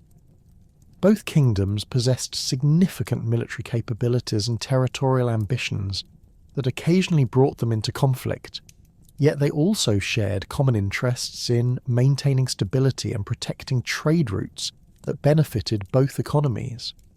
The Kassite-Hittite boundary agreements, negotiated through diplomatic channels and reinforced by marriage alliances, established stable frontiers that endured for centuries. The emergence of Assyria as a major power during the Kassite period created new challenges and opportunities for Mesopotamian diplomacy. The Assyrian kingdom, centered in the northern Mesopotamian city of Ashur, possessed military capabilities and territorial ambitions that directly threatened Kassite interests. However, the shared Mesopotamian cultural heritage of both kingdoms provided foundations for diplomatic cooperation when external threats required unified responses. The complex relationship between Kassite Babylon and Assyria, alternating between alliance and conflict depending on circumstances, demonstrated the sophisticated diplomatic calculations required for survival in the competitive international environment. The military innovations that characterized the Kassite period reflected both their mountain origins and their adaptation to the changing nature of Bronze Age warfare. The Kassites' expertise in horse breeding and training provided them with significant advantages in the development of chariot warfare, which had become the dominant military technology of the late Bronze Age. Their horses, bred in the foothills of the Zagros Mountains, where superior pasturage and climate conditions produced larger and stronger animals, were highly sought after by other powers and provided the Kassites with both military superiority and diplomatic leverage. The Kassite development of chariot warfare represented a synthesis of their traditional military skills with technologies and tactics borrowed from other cultures.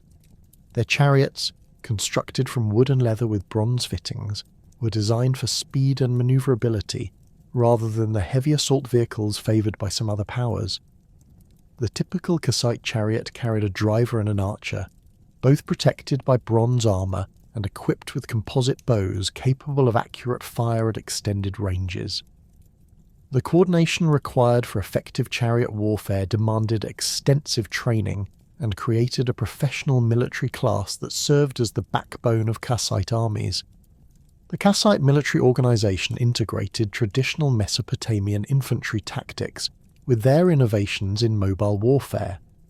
Infantry units, equipped with bronze weapons and organized into disciplined formations, provided the stability and staying power necessary for siege warfare and defensive operations. The combination of infantry and chariot forces created combined arms capabilities that proved highly effective against both traditional Mesopotamian enemies and the new military challenges posed by other late Bronze Age powers. The fortification systems constructed during the Kassite period demonstrated advanced military engineering knowledge adapted to the requirements of chariot warfare. City walls were redesigned with wider gates and internal ramps that could accommodate chariot traffic, while defensive towers were positioned to provide covering fire for mobile units operating outside the walls. The integration of fixed fortifications with mobile defense capabilities reflected the Kassites' understanding that successful defense required both strong positions and the ability to respond rapidly to changing tactical situations. The cultural developments that occurred under Kassite rule represented a remarkable synthesis of Mesopotamian traditions, with innovations that reflected their distinct heritage and the international influences of the late Bronze Age. The Kassites demonstrated profound respect for Mesopotamian religious traditions, maintaining and expanding major temple complexes while introducing new architectural elements that reflected their own cultural preferences. The reconstruction of Babylon's major temples, undertaken with royal patronage and employing the finest craftsmen available, demonstrated the dynasty's commitment to maintaining their legitimacy through religious observance. The architectural innovations introduced during the Kassite period transformed the appearance of Mesopotamian cities while preserving essential functional elements. The development of new brick-making techniques, including the use of glazed bricks for decorative purposes, created opportunities for more elaborate and colourful architectural decoration. The famous Ishtar Gate of Babylon, while constructed during the later Neo-Babylonian period, employed techniques that were first developed during the Kassite era. The use of moulded brick reliefs depicting animals and mythological figures demonstrated the sophisticated artistic capabilities that emerged from the synthesis of Mesopotamian and Kassite cultural traditions. The temple architecture of the Kassite period reflected both continuity with traditional Mesopotamian religious practices and innovations that addressed contemporary needs.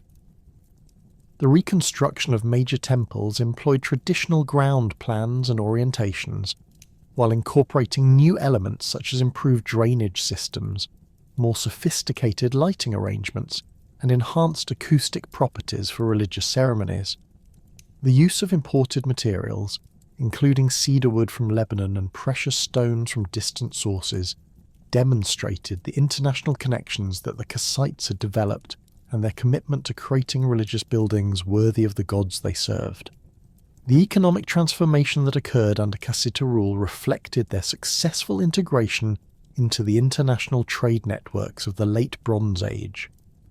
The kingdom's strategic location between the Iranian plateau and the Mediterranean coast provided opportunities for commercial activities that generated substantial revenues while connecting Mesopotamian producers with distant markets. The Kassites' diplomatic relationships with major powers facilitated trade by providing security for merchant caravans and establishing standardized commercial procedures that reduced transaction costs. The development of luxury goods production during the Kassite period represented a significant expansion of Mesopotamian manufacturing capabilities. Royal workshops, established in major cities and staffed by skilled craftsmen, produced goods that met the sophisticated demands of international markets while maintaining the quality standards necessary for diplomatic gift exchange. The production of elaborately decorated weapons, jewelry, and ceremonial objects required technical skills and artistic sensibilities that demonstrated the high level of cultural achievement reached during this period. The Kassite approach to international trade emphasized the development of long-term relationships rather than short-term profit maximization. Royal merchants, operating under official protection and following standardized procedures, established trading posts in distant locations that served as permanent bases for commercial operations. These facilities, staffed by Mesopotamian personnel and protected by diplomatic agreements, provided secure environments for conducting business while facilitating the cultural exchange that enriched Mesopotamian civilization. The agricultural innovations implemented during the Kassite period increased food production while supporting the population growth that characterized Late Bronze Age Mesopotamia. The expansion of irrigation systems, accomplished through royal investment and coordinated planning, brought previously marginal lands under cultivation while improving the productivity of existing agricultural areas. The introduction of new crops, including varieties adapted from other regions through international contacts, diversified agricultural production and reduced the risks associated with crop failures. The Kassite period witnessed significant developments in metallurgical technology that enhanced both military capabilities and craft production. The improvement of bronze-working techniques, including the development of new alloys and casting methods, produced weapons and tools of superior quality and durability. The establishment of specialized metalworking centers supplied with raw materials through international trade networks created concentrations of technical expertise that advanced Mesopotamian metallurgical capabilities beyond previous achievements. The international connections that the Kassites maintained facilitated the exchange of technical knowledge and artistic styles that enriched Mesopotamian culture while preserving its distinctive characteristics. Craftsmen from distant regions, invited to work in Kassite workshops, introduced new techniques and decorative motifs that were adapted to local preferences and integrated into traditional Mesopotamian artistic traditions. This cultural synthesis created distinctive artistic styles that reflected both international influences and indigenous Mesopotamian creativity. The administrative records from the Kassite period, preserved in archives at sites throughout the kingdom, provide detailed information about the economic and social structures that supported this remarkable civilization. These documents reveal sophisticated systems for managing agricultural production, craft manufacturing, and commercial activities that enable the Kassites to maintain their position as a major power for over 4 centuries. The complexity and detail of these records demonstrate the advanced administrative capabilities that the Kassites had developed while adapting Mesopotamian bureaucratic traditions to their own needs and circumstances. The gradual decline of Kassite power in Babylonia and the fragmentation of late Bronze Age international systems created opportunities for ambitious rulers to forge new imperial structures.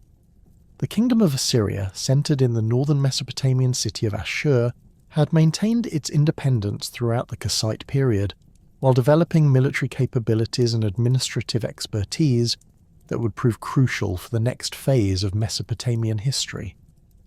The emergence of the Neo-Assyrian Empire, around 911 BCE, represented not merely another dynastic change, but a fundamental transformation in the scale and sophistication of imperial organization that would create the largest and most efficiently administered empire the ancient Near East had yet witnessed. The foundations of Neo-Assyrian military supremacy rested on revolutionary innovations in weaponry, tactics, and military organization that transformed the nature of ancient warfare. The systematic adoption of iron weapons, beginning in the 10th century BCE, provided Assyrian forces with decisive advantages over enemies still relying primarily on bronze armaments. Iron weapons possessed superior hardness and durability compared to bronze, while the relative abundance of iron ore compared to the copper and tin required for bronze production enabled the Assyrians to equip larger armies with high-quality weapons. The transition to iron technology required the development of new metallurgical techniques, including improved furnace designs and heat treatment methods that Assyrian craftsmen mastered through systematic experimentation and knowledge acquired from neighbouring peoples. The Assyrian military machine that emerged under Adad-nirari II and reached full development under his successors represented the world's first truly professional army. Unlike the seasonal levies and part-time militias that had characterized earlier Mesopotamian warfare, the Assyrian military consisted of full-time soldiers who received regular pay, standardized equipment, and systematic training in specialized combat techniques. The professional officer corps, drawn from the Assyrian nobility and educated in military academies, possessed knowledge of siege warfare, logistics, and battlefield tactics that exceeded anything previously seen in the ancient world. The organizational structure of the Assyrian army reflected careful attention to both tactical effectiveness and administrative efficiency. Infantry units, typically consisting of 1,000 men commanded by a professional officer, were organized into larger formations that could operate independently or in coordination with other units depending on tactical requirements. Archers, equipped with composite bows constructed from wood, horn, and sinew, provided long-range firepower that could penetrate enemy armor at distances exceeding 200 meters. Heavy infantry, protected by iron-scale armor and carrying iron-tipped spears and swords, formed the backbone of Assyrian battle formations and proved capable of sustained combat in the most demanding conditions. The development of Assyrian siege warfare capabilities revolutionized the conduct of military operations throughout the ancient Near East. Traditional city fortifications, designed to withstand attacks by infantry and archers, proved inadequate against the sophisticated siege engines and systematic assault techniques employed by Assyrian forces. The Assyrians perfected the use of battering rams, massive wooden devices reinforced with iron fittings and operated by teams of soldiers working in coordinated shifts. These engines, mounted on wheeled platforms and protected by leather-covered wooden frames, could breach gates and wall sections that had previously been considered impregnable. The systematic use of siege towers, mobile structures that could be moved against enemy fortifications to provide elevated platforms for archers and assault troops, demonstrated the advanced engineering capabilities available to Assyrian commanders. These towers, constructed from timber and reinforced with metal fittings, stood up to 20 meters in height and could accommodate dozens of soldiers. The coordination required to move these massive structures into position while under enemy fire demanded sophisticated logistical planning and battlefield communication systems that reflected the professional competence of Assyrian military organization. Assyrian siege tactics incorporated psychological warfare elements that proved as effective as physical assault techniques. The deliberate use of terror, including the public execution of captured defenders and the display of severed heads and flayed skins, created psychological pressure that often induced enemy surrender without prolonged resistance. The Assyrians understood that the reputation for ruthless treatment of those who resisted could reduce the costs and casualties associated with siege warfare by encouraging rapid capitulation. This calculated use of terror, while brutal by modern standards, represented a rational military strategy that minimized Assyrian losses while maximizing the psychological impact of their campaigns. The intelligence networks that supported Assyrian military operations provided commanders with detailed information about enemy capabilities, intentions, and vulnerabilities that enabled effective strategic planning. Professional spies, operating under diplomatic cover or disguised as merchants, gathered information about fortifications, troop movements, and political conditions in target territories. This intelligence, combined with systematic reconnaissance conducted by advanced units, enabled Assyrian commanders to plan campaigns with unprecedented precision and adapt their tactics to specific local conditions.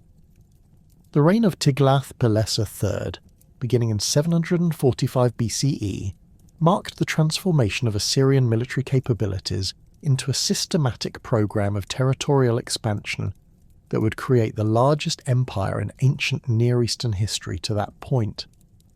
His military reforms, including the standardization of equipment and training procedures, created army units that could operate effectively across diverse geographic and climatic conditions. The establishment of permanent military bases in conquered territories provided staging areas for further expansion while ensuring the security of existing imperial holdings.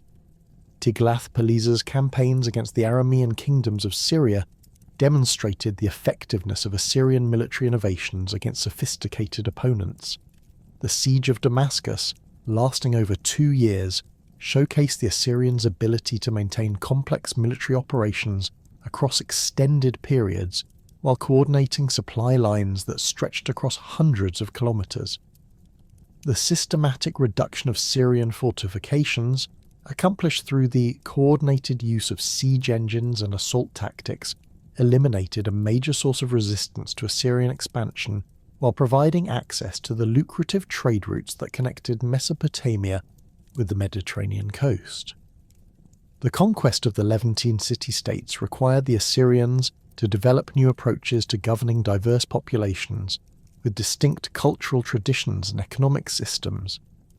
The deportation policies implemented by Tiglath-Pileser and his successors represented a systematic attempt to prevent rebellion by disrupting local social structures and creating mixed populations that lack the cohesion necessary for organized resistance. Skilled craftsmen and administrators were relocated to Assyrian heartland territories where their expertise could contribute to imperial development, while agricultural populations were resettled in regions where they could maintain productivity under Assyrian supervision. The administrative innovations that enabled effective governance of this vast empire represented achievements in bureaucratic organization that would influence imperial administration for centuries.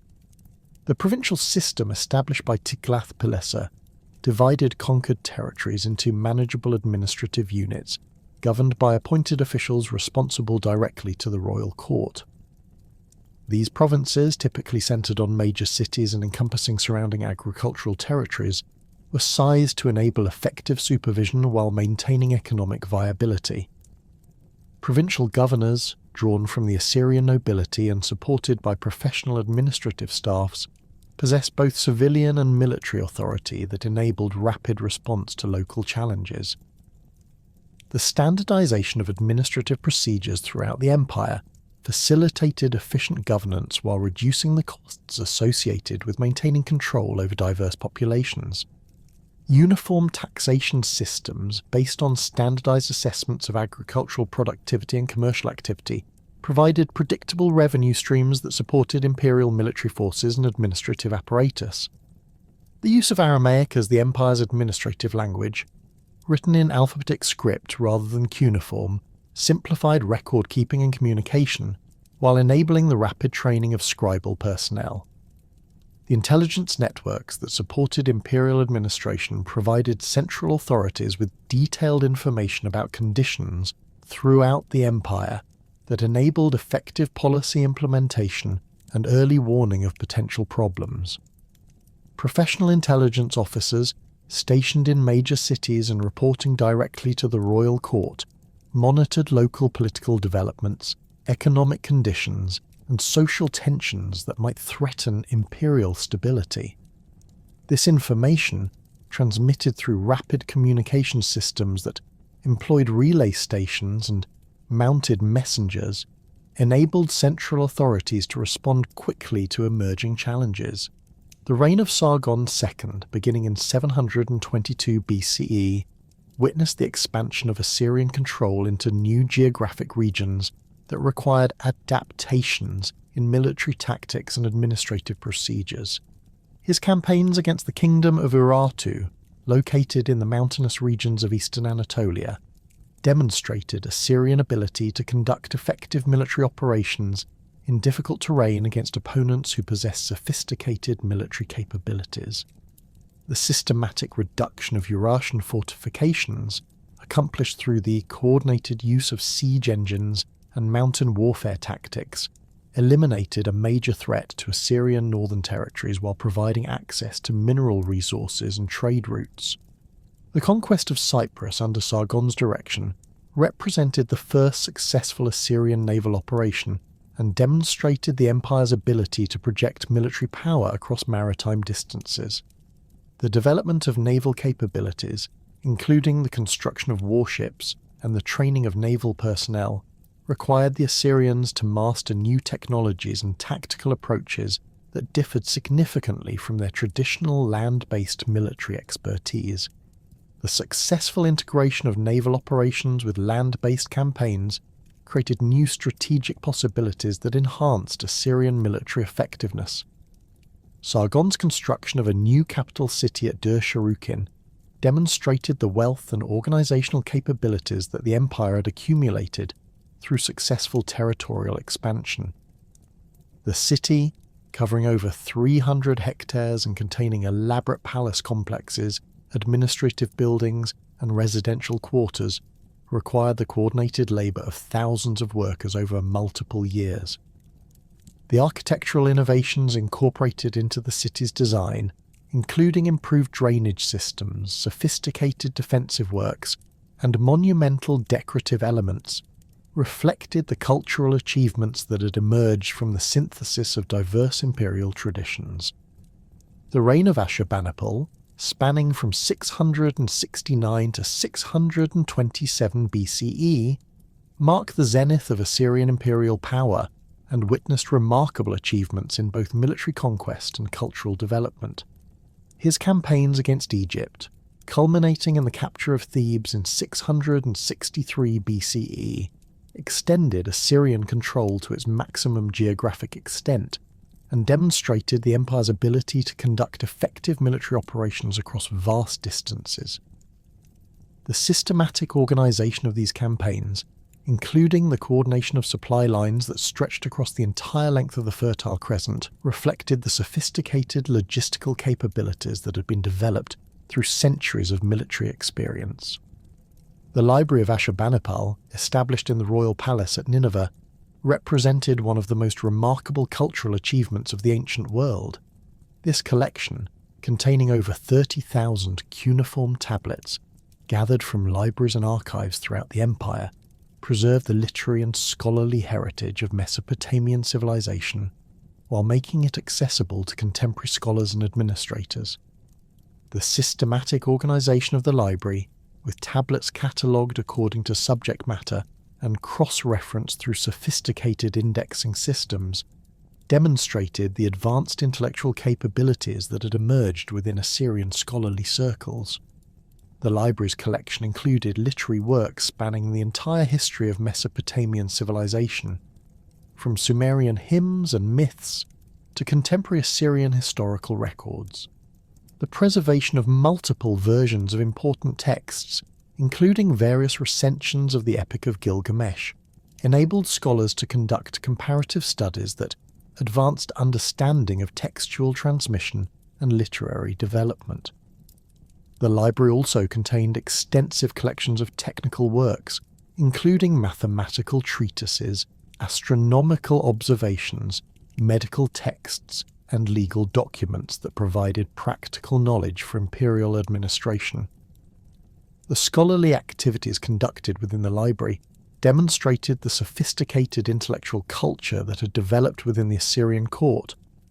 Professional scribes, trained in multiple languages and writing systems, produced new editions of classical texts while creating original works that address contemporary concerns.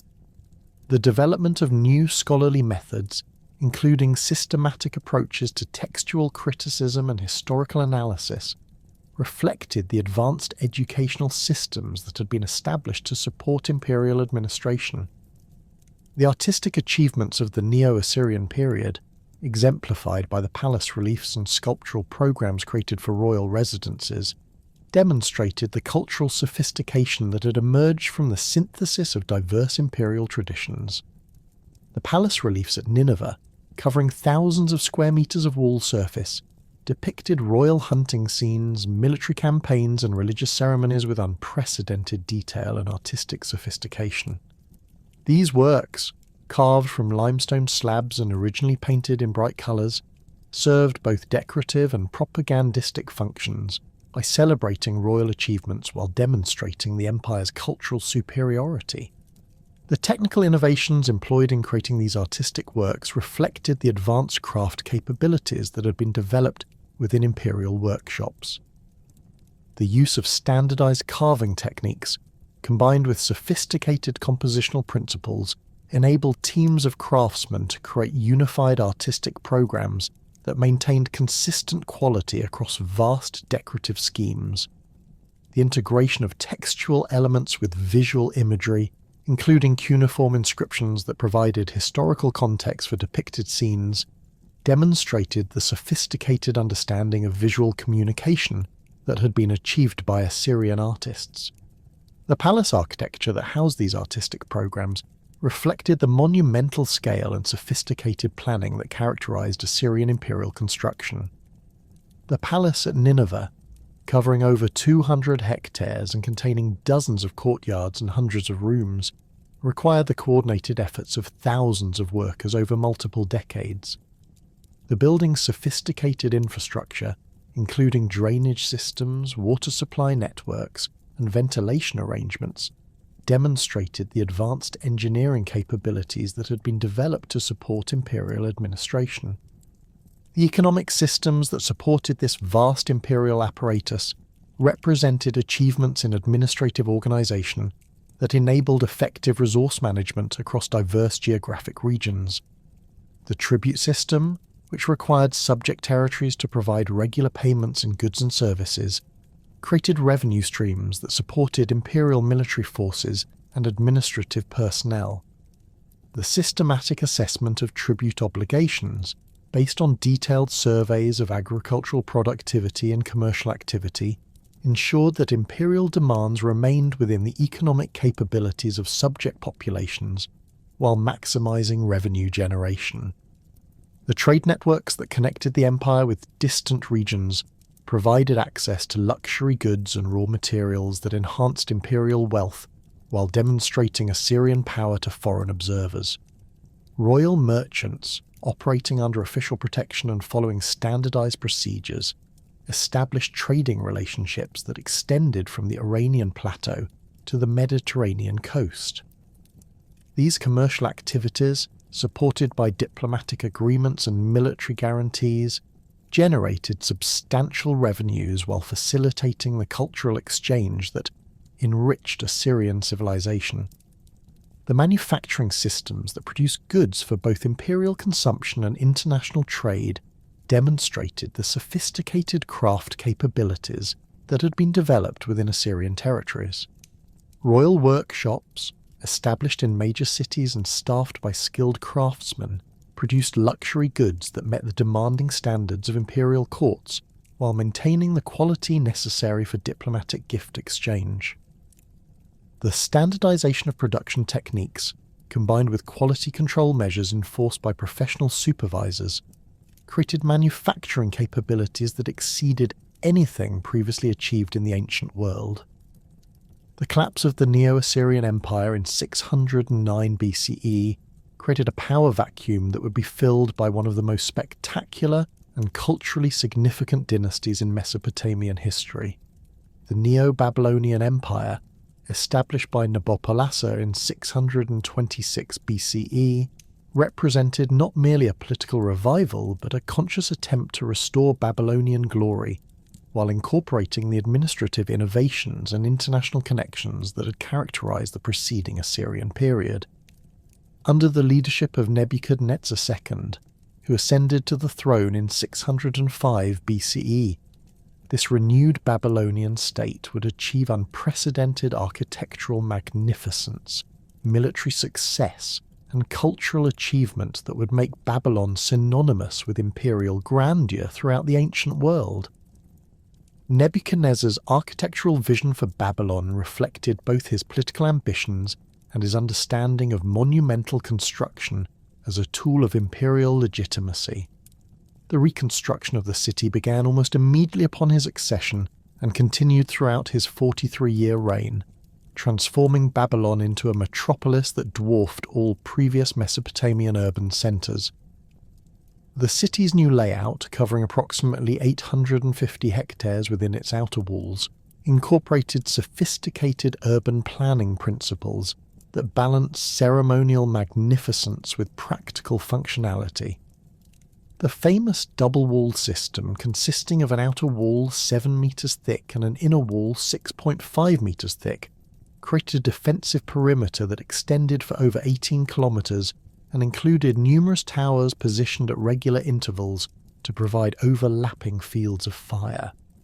The Ishtar Gate, perhaps the most celebrated architectural achievement of the Neo-Babylonian period, demonstrated the sophisticated artistic and engineering capabilities that had been developed under royal patronage. This massive structure, standing approximately 15 meters high and constructed from brilliant blue glazed bricks, served as the northern entrance to the inner city and the starting point for the great processional way that led to the city's ceremonial centre. The gate's surface decoration consisted of over 575 relief figures depicting dragons, bulls and lions executed in glazed brick technique that required extraordinary technical skill and artistic sophistication. The dragons, representing Marduk, the patron deity of Babylon, were rendered in yellow and brown glazes against the blue background, while the bulls of Adad and lions of Ishtar were depicted in white and yellow glazes that created a stunning polychromatic effect. The construction of the Ishtar Gate required the coordination of numerous specialized craftsmen working with materials and techniques that push the boundaries of contemporary technology. The glazed bricks, each individually moulded and fired, were produced in workshops that had mastered the complex chemistry of ceramic glazes while maintaining the precise colour standards necessary for the gate's decorative programme. The relief figures, carved in low relief before glazing, required skilled artisans capable of creating consistent iconographic representations across hundreds of individual bricks. The assembly of these elements into the final structure demanded sophisticated engineering knowledge to ensure structural stability, while maintaining the precise alignment necessary for the decorative programme's visual impact. The processional way, extending from the Ishtar Gate, the city's ceremonial centre, represented one of the most ambitious urban planning projects undertaken in the ancient world. This avenue, approximately 20 metres wide and extending for over 600 metres, was paved with limestone slabs and bordered by walls decorated with glazed brick reliefs, depicting 120 striding lions. The lions, rendered in yellow and red glazes against blue backgrounds, created a powerful visual experience that reinforced the ceremonial significance of the route, while demonstrating the empire's artistic capabilities. The street's construction required the excavation and preparation of foundations, the installation of sophisticated drainage systems to prevent water damage, and the careful positioning of decorative elements according to precise architectural specifications. The reconstruction of Babylon's ziggurat, known as Etemenanki and later famous as the Biblical Tower of Babel, represented Nebuchadnezzar's most ambitious architectural undertaking. This massive structure, rising approximately 90 metres above the surrounding plain, consisted of 7 terraced levels constructed from millions of mud bricks faced with fired brick.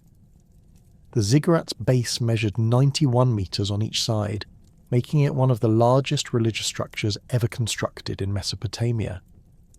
The building's interior contained a complex system of chambers, stairways and ramps that provided access to the temple at its summit, while incorporating storage facilities and administrative offices necessary for the religious complex's operation.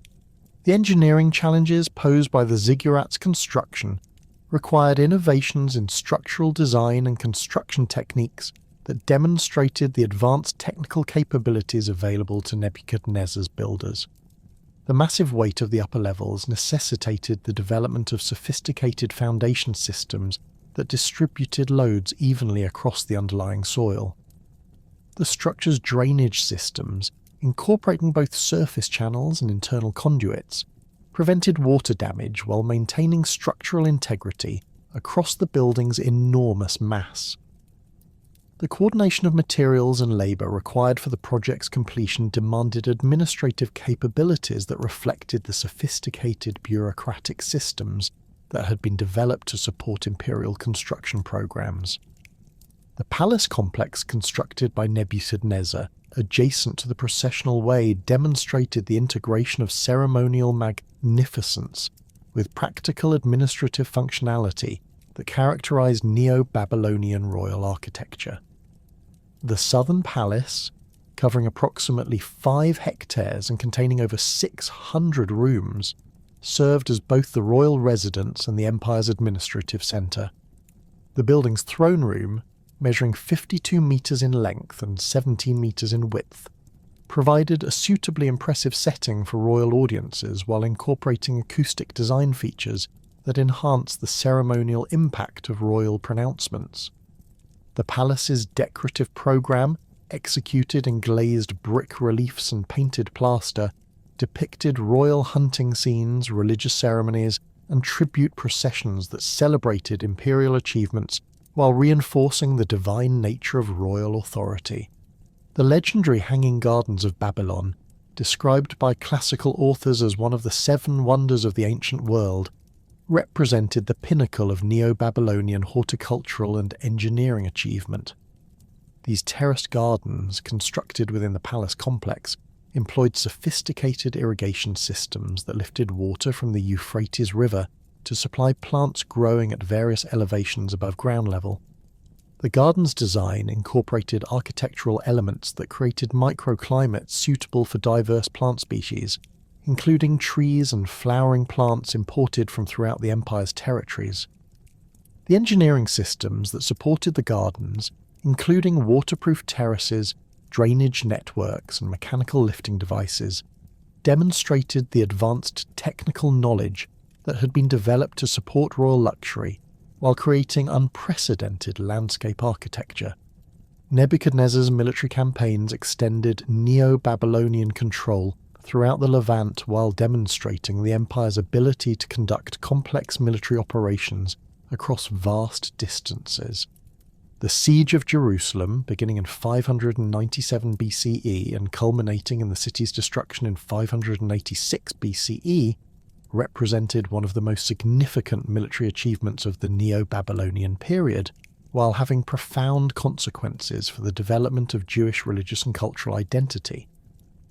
The systematic reduction of Jerusalem's fortifications, accomplished through the coordinated use of siege engines and blockade tactics, demonstrated the effectiveness of Neo-Babylonian military capabilities against sophisticated urban defences.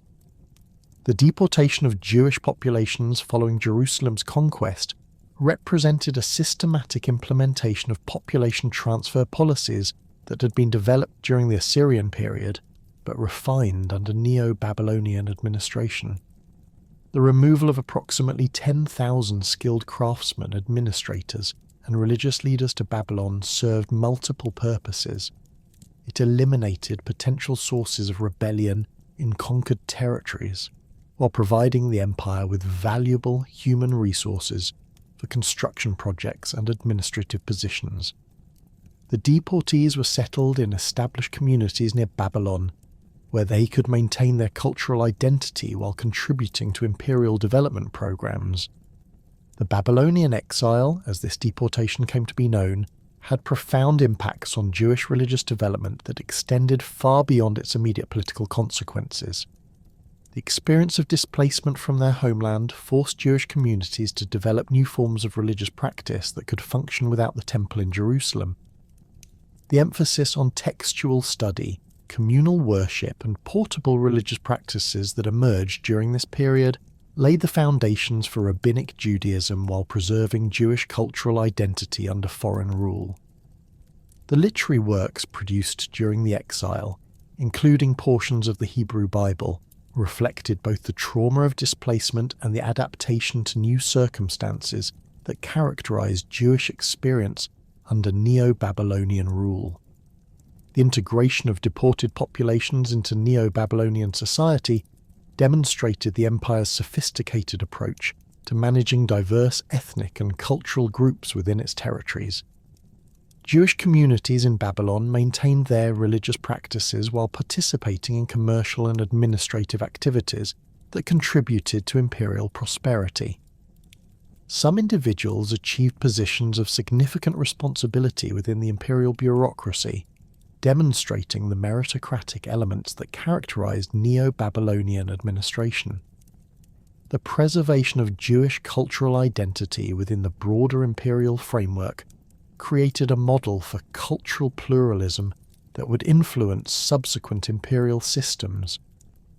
The scientific and mathematical achievements of the Neo-Babylonian period represented the culmination of millennia of Mesopotamian intellectual development, while incorporating knowledge acquired through international contacts. Babylonian astronomers, working in temple complexes and royal observatories, developed systematic methods for recording and analysing celestial phenomena that enabled accurate prediction of astronomical events. The Venus tablet of Amisaduqa, compiled during this period, contained detailed observations of planetary movements that demonstrated the sophisticated mathematical techniques employed by Babylonian astronomers. The development of mathematical astronomy during the Neo-Babylonian period required innovations in numerical methods and geometric analysis that advanced mathematical knowledge throughout the ancient world.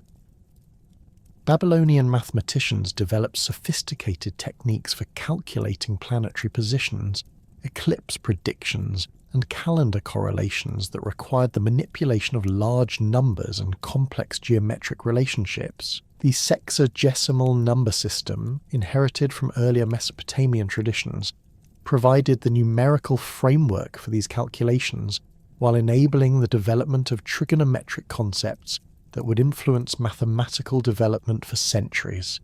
The astronomical observations conducted during this period produced detailed records of celestial phenomena that provided the empirical foundation for theoretical developments in mathematical astronomy. The systematic recording of lunar eclipses, planetary conjunctions, and stellar positions created databases that enabled astronomers to identify recurring patterns and develop predictive models. These observations, recorded on cuneiform tablets and preserved in temple archives, represented the world's first systematic approach to empirical scientific investigation. The calendar systems developed by Neo-Babylonian astronomers addressed the practical needs of agricultural and religious scheduling while incorporating sophisticated mathematical principles. The lunar calendar, based on careful observation of lunar phases, required periodic adjustments to maintain synchronization with the solar year. The development of intercalation rules, determining when additional months should be added to the calendar, required mathematical analysis of astronomical cycles that demonstrated the advanced computational capabilities available to Babylonian scholars. The mathematical innovations of the Neo-Babylonian period extended beyond astronomical applications to include developments in algebra, geometry, and numerical analysis that influenced mathematical traditions throughout the ancient world. Babylonian mathematicians developed systematic methods for solving quadratic equations, calculating areas and volumes of geometric figures, and manipulating fractional quantities that required sophisticated understanding of mathematical relationships. The mathematical tablets from this period reveal problem-solving techniques and computational methods that demonstrate the high level of mathematical sophistication achieved by Babylonian scholars. The religious developments that occurred under Neo-Babylonian rule reflected both the restoration of traditional Mesopotamian religious practices and innovations that addressed contemporary political and cultural circumstances. The elevation of Marduk to supreme position within the Babylonian pantheon required theological arguments that integrated traditional Mesopotamian religious concepts with political realities of imperial rule. The Enuma Elish, the Babylonian creation epic that celebrated Marduk's victory over primordial chaos, provided mythological justification for Babylonian political supremacy while preserving essential elements of earlier Mesopotamian religious traditions. The annual Akitu festival, celebrating the new year and Marduk's supremacy, represented the most significant religious ceremony of the Neo-Babylonian period and demonstrated the integration of religious observance with political legitimacy. This 11-day festival, held during the spring equinox, involved elaborate processions, ritual dramas, and ceremonial activities that reinforced the divine nature of royal authority while celebrating Babylonian cultural achievements. The festival's ceremonial program, including the ritual humiliation and restoration of the king, reflected sophisticated understanding of religious psychology, while providing opportunities for popular participation in imperial celebrations. The restoration of temple complexes throughout the empire provided focal points for religious observance, while demonstrating royal commitment to traditional religious practices. The reconstruction of major temples, including the Assyrian complex dedicated to Marduk, required enormous investments of resources and skilled labour that demonstrated the empire's prosperity while creating impressive architectural settings for religious ceremonies. The temple complexes served multiple functions, including religious worship, economic administration, and scholarly activity, that made them essential components of imperial administration. The development of new religious literature during this period reflected the synthesis of traditional Mesopotamian religious concepts with contemporary political and cultural concerns. Religious texts composed during the Neo-Babylonian period addressed questions of divine justice, imperial legitimacy, and cultural identity that reflected the complex circumstances of imperial rule over diverse populations. The preservation and transmission of earlier religious literature, combined with the creation of new works, demonstrated the sophisticated literary culture that had emerged within temple and palace scriptoriums. The cultural and religious innovations that had flourished under Neo-Babylonian rule created a sophisticated urban civilization that would prove remarkably adaptable to the dramatic political changes that swept across the ancient Near East in the 6th century BCE. The Persian conquest of Babylon in 539 BCE, accomplished by Cyrus the Great without the prolonged siege warfare that had characterized previous imperial transitions, marked the beginning of a new era in Mesopotamian history that would fundamentally transform the region's political organization while preserving essential elements of its cultural heritage. Cyrus's approach to conquering Babylon demonstrated a sophisticated understanding of Mesopotamian political culture that enabled him to achieve victory through diplomatic maneuvering rather than purely military force. The Persian king's propaganda campaign, preserved in the famous Cyrus Cylinder, portrayed his conquest as a liberation from the religious innovations and administrative failures of Nabonidus, the last Neo-Babylonian ruler. By presenting himself as a restorer of traditional Mesopotamian religious practices and a protector of local customs, Cyrus secured the support of Babylon's powerful priesthood while undermining popular support for the existing dynasty. This strategy proved remarkably effective, as the city's gates were opened to Persian forces by internal supporters who viewed Cyrus as a legitimate ruler rather than a foreign conqueror. The administrative integration of Mesopotamia into the expanding Achaemenid Persian Empire required the development of new governmental structures that could accommodate the region's sophisticated bureaucratic traditions while maintaining imperial unity across vast territories.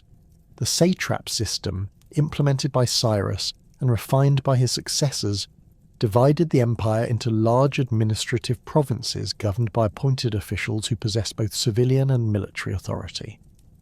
The satrapy of Babylonia, encompassing the core territories of ancient Mesopotamia, became one of the empire's most important and prosperous provinces, contributing substantial revenues to the imperial treasury while serving as a crucial link between the Persian heartland and the empire's western territories.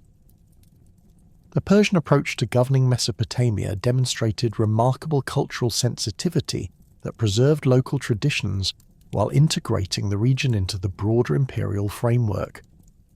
Unlike previous conquerors who had typically imposed their own administrative systems and cultural practices, the Persians maintained existing Mesopotamian governmental structures while adapting them to serve imperial purposes. Local officials who demonstrated competence and loyalty were retained in their positions, while new Persian administrators were gradually introduced to oversee strategic functions and ensure imperial control. This gradual transition minimized disruption to established administrative procedures while creating hybrid governmental systems that combined Persian imperial oversight with Mesopotamian administrative expertise. The religious policies implemented under Persian rule reflected the empire's commitment to cultural tolerance and administrative pragmatism. The restoration of traditional Mesopotamian religious practices, including the proper observance of festivals and the maintenance of temple complexes, demonstrated Persian respect for local customs while securing the loyalty of influential religious establishments. The Persian kings, beginning with Cyrus, assumed the traditional Mesopotamian royal role of temple patron and religious protector, participating in ceremonial activities and providing financial support for religious institutions. This approach enabled the Persians to maintain legitimacy within Mesopotamian society, while preserving the religious frameworks that had provided social cohesion for millennia. The economic transformation that occurred under Persian rule reflected the integration of Mesopotamian production and trade systems into the empire's vast commercial networks. The standardization of weights, measures, and currency across the empire facilitated long-distance commerce while reducing transaction costs for merchants operating across cultural boundaries. The introduction of coined money, beginning with the gold darics and silver sigloi issued by Persian mints, provided standardized media of exchange that simplified commercial transactions while enabling more sophisticated credit and banking systems.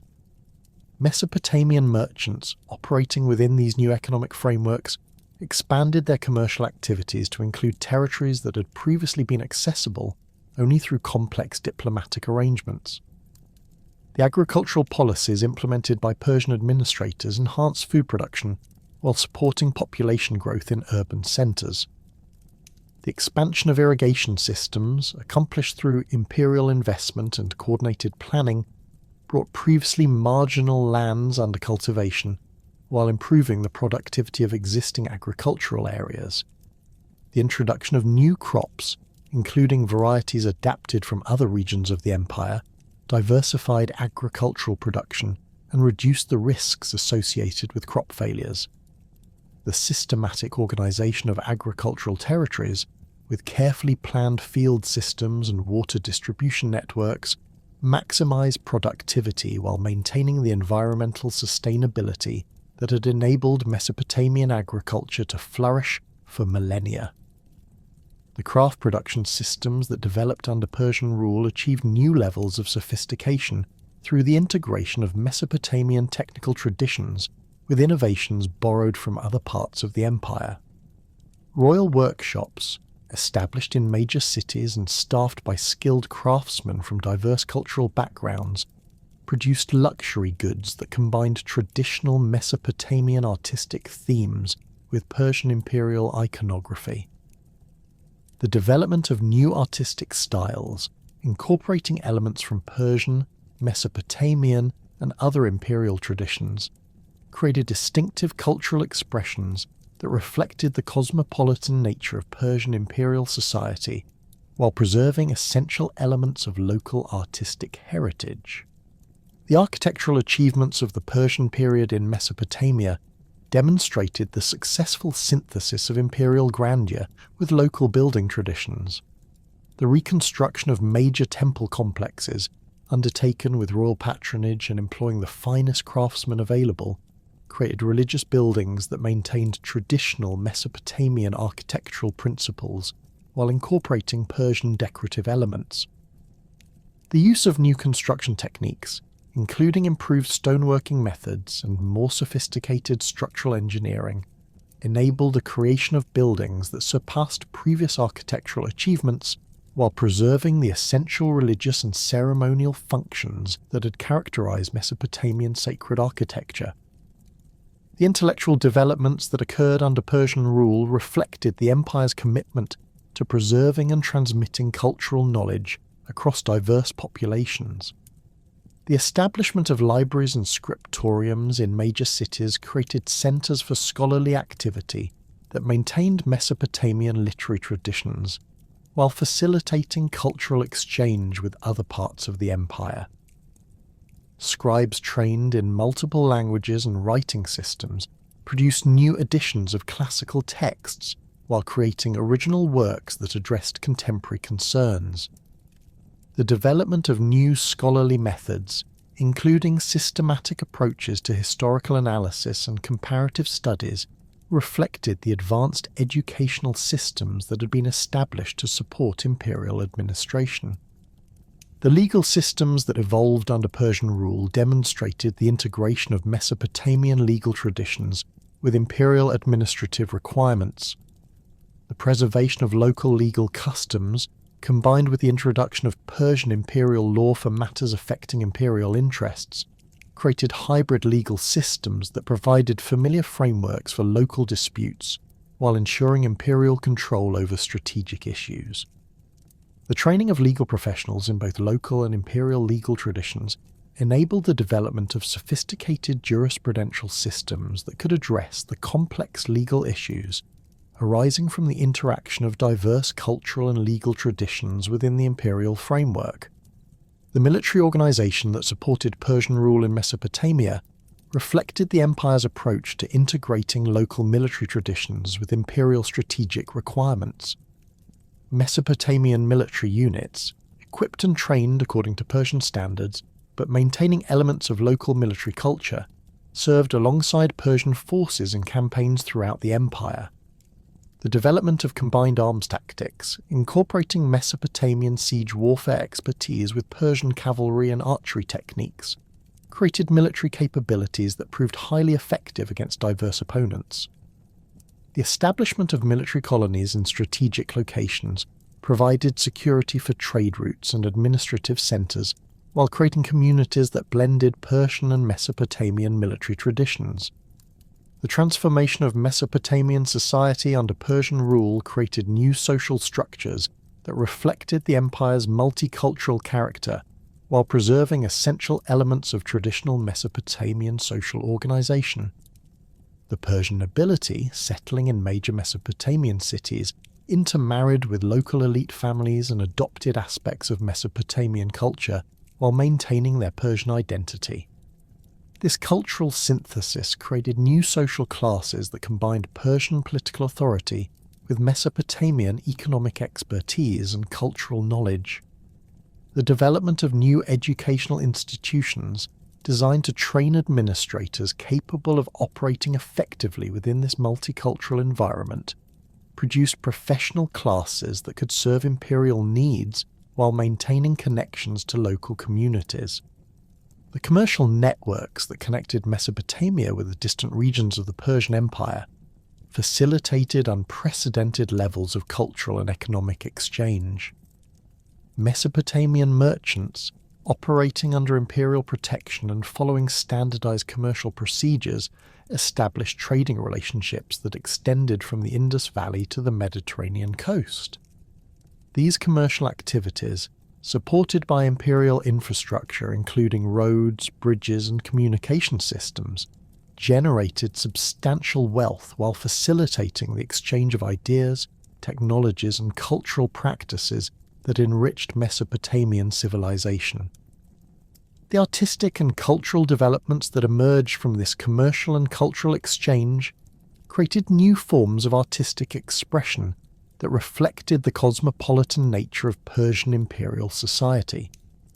Mesopotamian artists, working with materials and techniques acquired through imperial trade networks, produced works that incorporated stylistic elements from throughout the empire while maintaining distinctively Mesopotamian thematic content.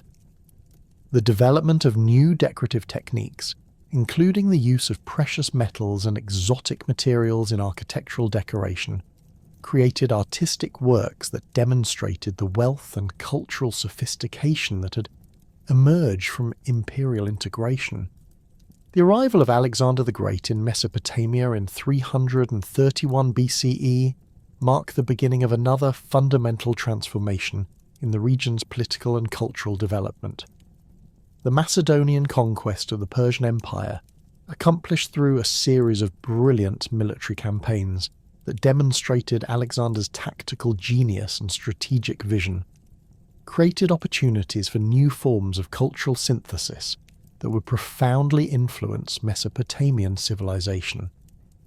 Alexander's approach to governing conquered territories, which combined Macedonian military efficiency with respect for local traditions and Persian administrative practices, created governmental frameworks that preserved essential elements of established systems while introducing new political concepts and administrative techniques. The Battle of Gaugamela, fought near the ancient Assyrian capital of Nineveh, demonstrated the military innovations that enabled Alexander's forces to defeat the massive Persian army despite being significantly outnumbered. The Macedonian phalanx, consisting of heavily armed infantry fighting in close formation with long spears called sarissas, provided the tactical foundation for Alexander's victory through its superior discipline and coordinated maneuvering capabilities. The integration of cavalry units, siege engines, and specialized troops created combined arms capabilities that proved devastatingly effective against Persian forces that had been organized according to traditional imperial military principles.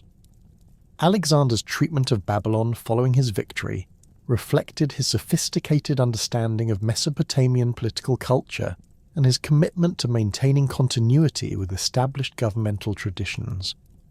The Macedonian king's ceremonial entry into the city, conducted according to traditional Mesopotamian royal protocols, demonstrated his respect for local customs while establishing his legitimacy as the rightful successor to Persian imperial authority. The preservation of existing administrative structures, combined with the introduction of Macedonian military commanders and Greek administrative personnel, created hybrid governmental systems that maintained operational efficiency while ensuring Macedonian control over strategic functions. The cultural policies implemented under Alexander's rule reflected his vision of creating a unified empire that would combine the best elements of Greek, Persian, and local traditions. The encouragement of intermarriage between Macedonian soldiers and local women, demonstrated by Alexander's own marriage to Roxana and his mass wedding ceremony at Susa, created new social bonds that transcended ethnic and cultural boundaries. The establishment of Greek-style educational institutions alongside traditional Mesopotamian schools created opportunities for cultural exchange that enriched both Greek and Mesopotamian intellectual traditions, while producing new generations of administrators capable of operating effectively within the multicultural imperial framework. The death of Alexander in Babylon in 323 BCE created a succession crisis that would ultimately result in the division of his empire among his generals and the establishment of new Hellenistic kingdoms throughout the former Persian territories. The Wars of the Diadochi, as these succession conflicts came to be known, demonstrated the military and political challenges inherent in maintaining unified control over the vast territories that Alexander had conquered. The eventual emergence of the Seleucid Empire, established by Seleucus I Nicata, created a new political framework that would govern Mesopotamia for nearly 2 centuries while preserving many elements of the governmental and cultural systems that had developed under Persian rule. The Seleucid approach to governing Mesopotamia reflected their understanding of the region's strategic importance and cultural significance within their broader imperial framework. The establishment of new Greek cities, including Seleucia on the Tigris, created centres of Hellenistic culture that served as administrative capitals while maintaining connections to traditional Mesopotamian urban centres. These new cities, designed according to Greek urban planning principles but adapted to local environmental conditions, demonstrated the synthesis of Greek and Mesopotamian architectural and urban design traditions that characterized the Hellenistic period. The economic policies implemented by the Seleucid rulers enhanced Mesopotamian prosperity, while integrating the region into the broader economic networks of the Hellenistic world. The standardization of currency systems, based on Greek monetary standards but incorporating local design elements, facilitated commercial transactions while maintaining connections to established Mesopotamian commercial practices. The development of new trade routes connecting Mesopotamian cities with Greek commercial centres in the eastern Mediterranean created opportunities for economic growth while facilitating the exchange of goods, ideas, and cultural practices that enrich both Greek and Mesopotamian civilizations. The religious and cultural developments that occurred under Seleucid rule reflected the complex interactions between Greek, Persian, and Mesopotamian traditions that characterized the Hellenistic period. The preservation of traditional Mesopotamian religious practices, combined with the introduction of Greek religious concepts and Persian imperial traditions, created syncretic religious systems that incorporated elements from multiple cultural traditions. The development of new philosophical schools, combining Greek rational inquiry with Mesopotamian wisdom traditions, produced intellectual frameworks that addressed contemporary concerns while preserving essential elements of ancient cultural heritage.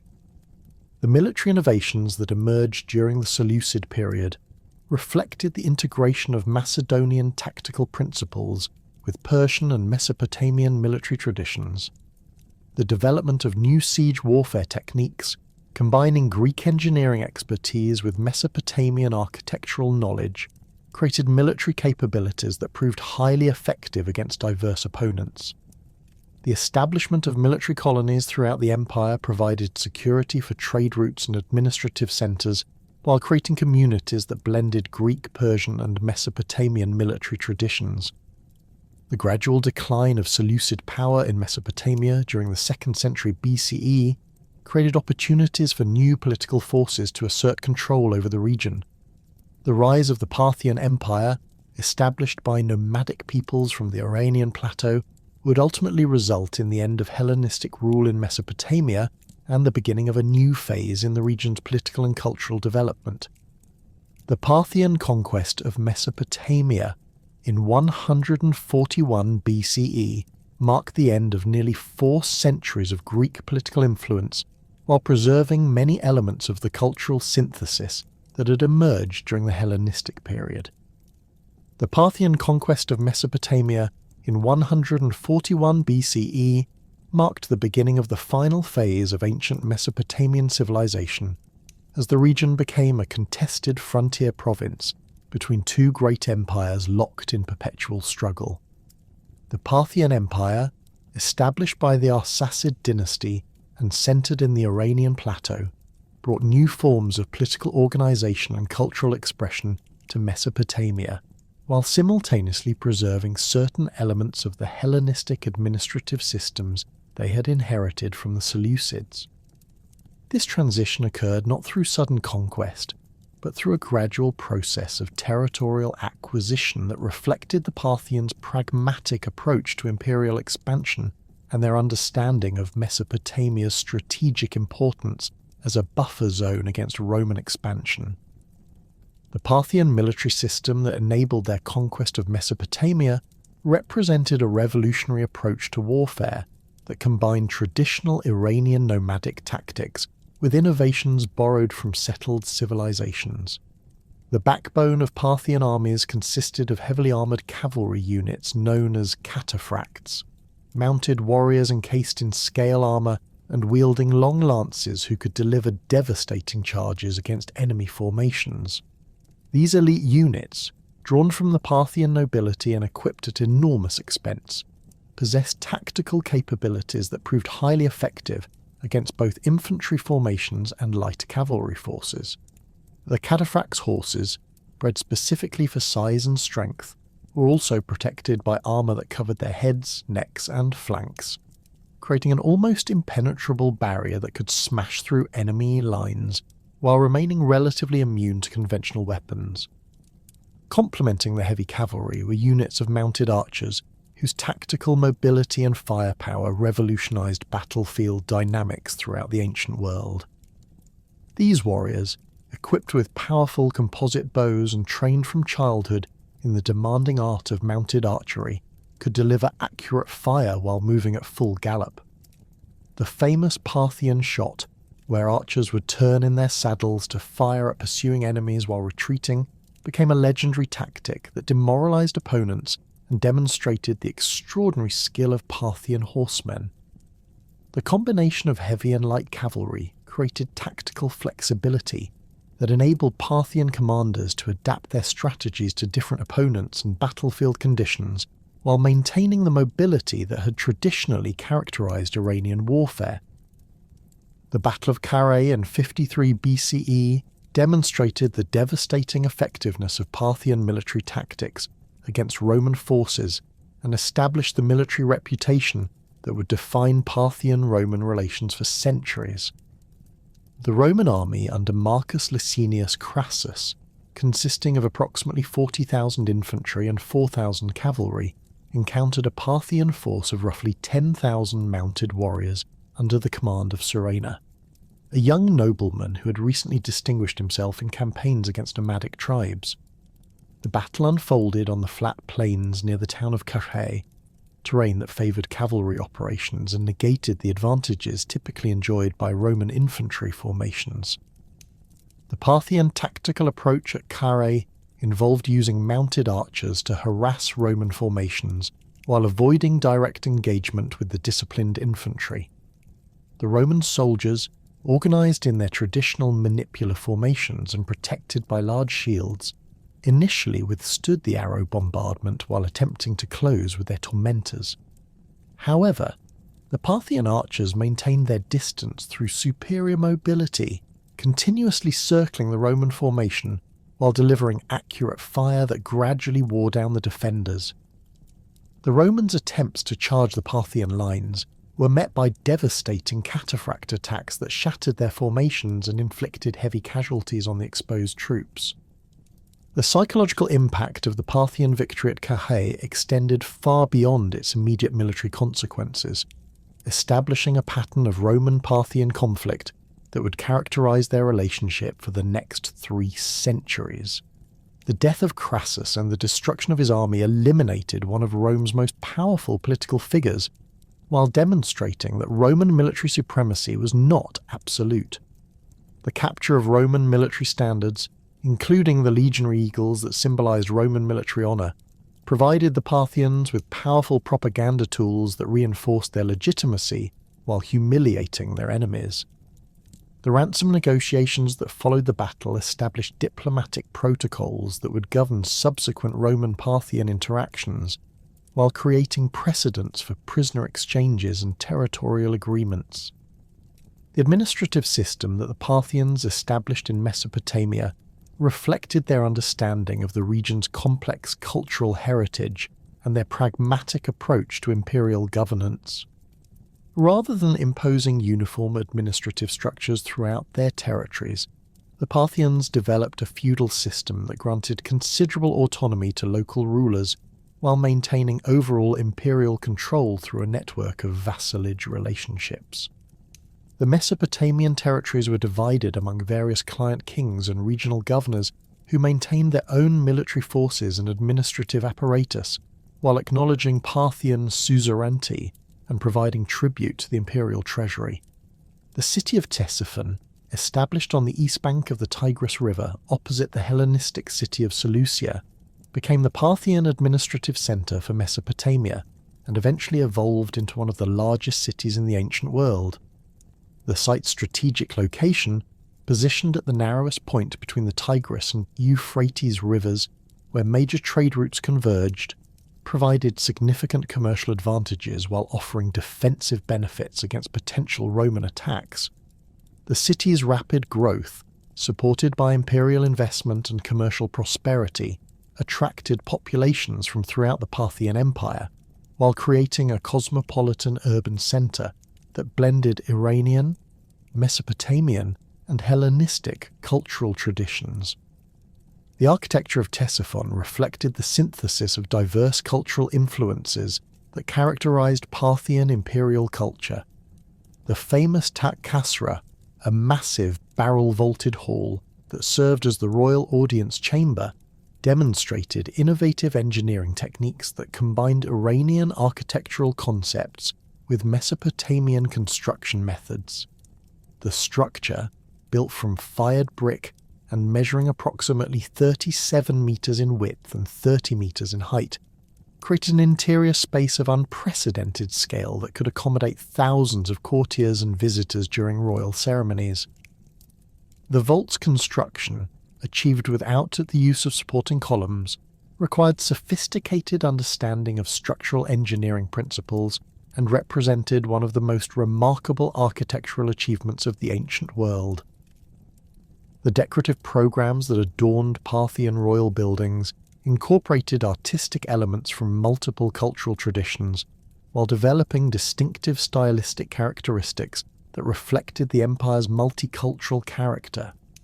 Stucco reliefs depicting royal hunting scenes, court ceremonies, and mythological narratives combined Iranian thematic content with Hellenistic artistic techniques and Mesopotamian iconographic traditions.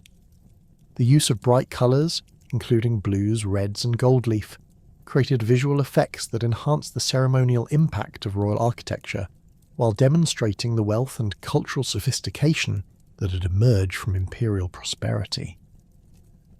The economic transformation that occurred under Parthian rule reflected the empire's position as a crucial link between the Roman world and the emerging trade networks of Central Asia and the Far East.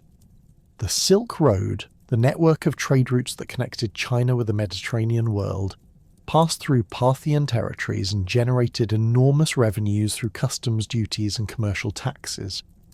Mesopotamian cities, particularly Ctesiphon and Seleucia, became major commercial centres where goods from distant regions were exchanged, processed, and redistributed to markets throughout the ancient world. The prosperity generated by this commerce supported urban growth and cultural development, while providing the resources necessary for maintaining the military forces that defended the empire against Roman attacks. The monetary system that developed under Parthian rule reflected the empire's commercial orientation and its integration into international trade networks. Parthian coins, minted in silver and featuring portraits of Arsacid kings surrounded by Greek inscriptions, maintained connections to Hellenistic monetary traditions while incorporating Iranian royal iconography. The standardization of weights and denominations across the empire facilitated commercial transactions, while ensuring that Parthian currency remained acceptable in international markets. The development of sophisticated banking systems, including the use of credit instruments and letters of exchange, enabled merchants to conduct business across vast distances while minimizing the risks associated with transporting precious metals. The cultural developments that occurred under Parthian rule demonstrated the empire's commitment to preserving local traditions while encouraging cultural synthesis and innovation. The Parthian court, while maintaining Iranian political and ceremonial traditions, patronized scholars and artists from diverse cultural backgrounds who contributed to the empire's intellectual and artistic achievements. The establishment of libraries and educational institutions in major cities created centers for scholarly activity that preserved ancient Mesopotamian literary traditions, while facilitating cultural exchange with other parts of the empire and the broader ancient world. The religious policies implemented by Parthian rulers reflected their understanding of the importance of maintaining social stability through respect for established religious traditions. The Parthians, who practiced Zoroastrianism as their state religion, demonstrated remarkable tolerance for the diverse religious practices of their subjects while encouraging syncretistic developments that created new forms of religious expression. Traditional Mesopotamian deities continue to receive worship and patronage, while Greek religious concepts introduced during the Hellenistic period were preserved and integrated into local religious systems. The development of new religious movements, including various forms of Gnosticism and early Christianity, reflected the creative religious environment that emerged from this cultural synthesis. The gradual decline of cuneiform writing during the Parthian period marked one of the most significant cultural transformations in Mesopotamian history. The ancient writing system that had served Mesopotamian civilization for over 3 millennia gradually gave way to alphabetic scripts that were better suited to the multilingual environment of the Parthian Empire. Aramaic, written in alphabetic script and serving as the empire's administrative language, became increasingly dominant in official documents and commercial transactions. Greek continued to be used in scholarly and literary contexts, particularly in cities with substantial Hellenistic populations, while various Iranian languages employed different alphabetic systems for local administrative purposes. The decline of cuneiform represented more than a simple change in writing technology. It reflected the gradual transformation of Mesopotamian cultural identity that had been occurring since the Persian conquest. The complex syllabic system that had required years of training to master became increasingly impractical in a multilingual empire, where administrative efficiency demanded simpler and more flexible writing systems. The last known cuneiform texts, dating to the 1st century CE, were produced by temple scribes who maintained traditional practices for religious purposes, while the broader society had already adopted alphabetic writing for practical communication.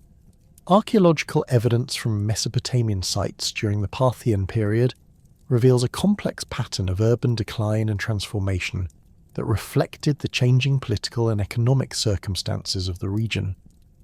Many ancient cities that had flourished under previous empires experienced population decline and reduced construction activity as political centres shifted to new locations and trade routes were redirected through different commercial hubs. The abandonment of certain districts within traditional urban centres, combined with the establishment of new settlements in strategically important locations, created a transformed urban landscape that reflected the priorities of Parthian imperial administration. The city of Babylon, which had served as a major political and cultural centre for over a millennium, experienced gradual decline during the Parthian period, as its functions were transferred to newer administrative centres. Archaeological excavations reveal that large areas of the city were abandoned during the 2nd and 1st centuries BCE, with residential districts becoming depopulated and major public buildings falling into disrepair. The famous hanging gardens, if they had indeed existed, were no longer maintained, while the great ziggurat of Etemenanki gradually deteriorated from neglect. The city's decline reflected broader changes in Mesopotamian political organisation that favoured newer urban centres over traditional seats of power. The transformation of Seleucia on the Tigris during the Parthian period illustrated the complex relationship between continuity and change that characterised Mesopotamian urban development. The city, originally established as a Hellenistic foundation, maintained its Greek character while adapting to Parthian political control and the changing economic circumstances of the region.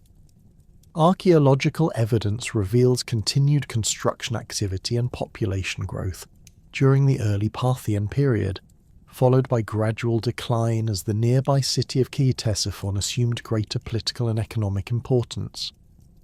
The eventual abandonment of significant portions of Seleucia reflected the broader pattern of urban transformation that characterized Mesopotamian development during this period. The material culture that emerged during the Parthian period demonstrated the synthesis of diverse cultural traditions that characterized the empire's multicultural society. Pottery styles combined traditional Mesopotamian forms with decorative elements borrowed from Iranian, Greek, and Central Asian artistic traditions. Metalwork, including weapons, jewelry, and ceremonial objects, incorporated technical innovations that reflected the empire's extensive trade connections while maintaining regional stylistic characteristics.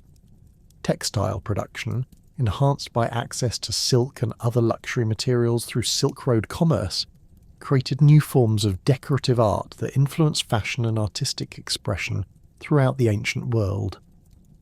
The artistic achievements of the Parthian period reflected the empire's cultural sophistication and its ability to synthesize diverse artistic traditions into distinctive new forms of expression. Sculpture, particularly the relief carvings that decorated royal buildings and religious monuments, combined Iranian thematic content with Hellenistic artistic techniques and Mesopotamian iconographic traditions. The development of new sculptural styles, characterized by frontal poses and elaborate decorative details, created artistic expressions that influenced subsequent artistic development throughout the Near East and Central Asia. The scientific and intellectual achievements of the Parthian period built upon the foundations established by earlier Mesopotamian civilizations, while incorporating knowledge acquired through international contacts. Astronomical observations, conducted in temple complexes and court observatories, continued the traditions of mathematical astronomy that had been developed during the Neo-Babylonian period. The preservation and transmission of ancient Mesopotamian scientific texts, combined with new observations and theoretical developments, maintained Mesopotamian leadership in astronomical knowledge, while contributing to the broader development of scientific understanding throughout the ancient world. The rise of the Sassanid Empire in 224 CE marked the end of Parthian rule and the beginning of the final transformation of ancient Mesopotamian civilization.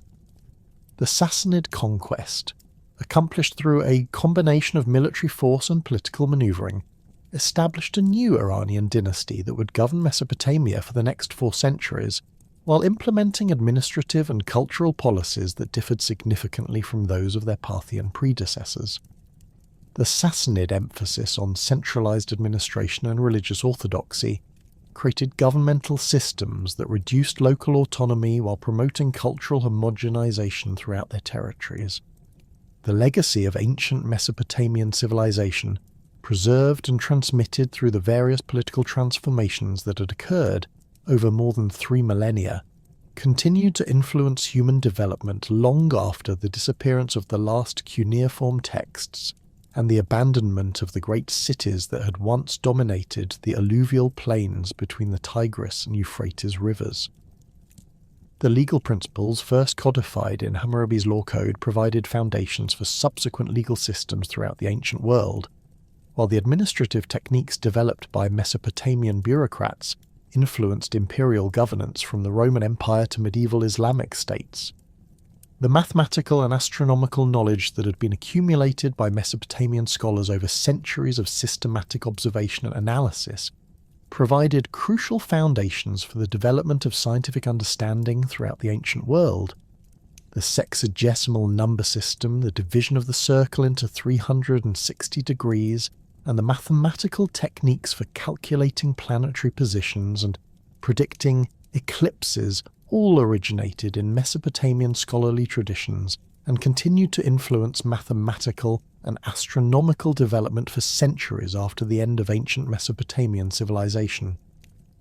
The literary achievements of ancient Mesopotamia, including the Epic of Gilgamesh and the various creation myths that had been preserved in cuneiform libraries, provided thematic and structural models that influenced literary development throughout the ancient world.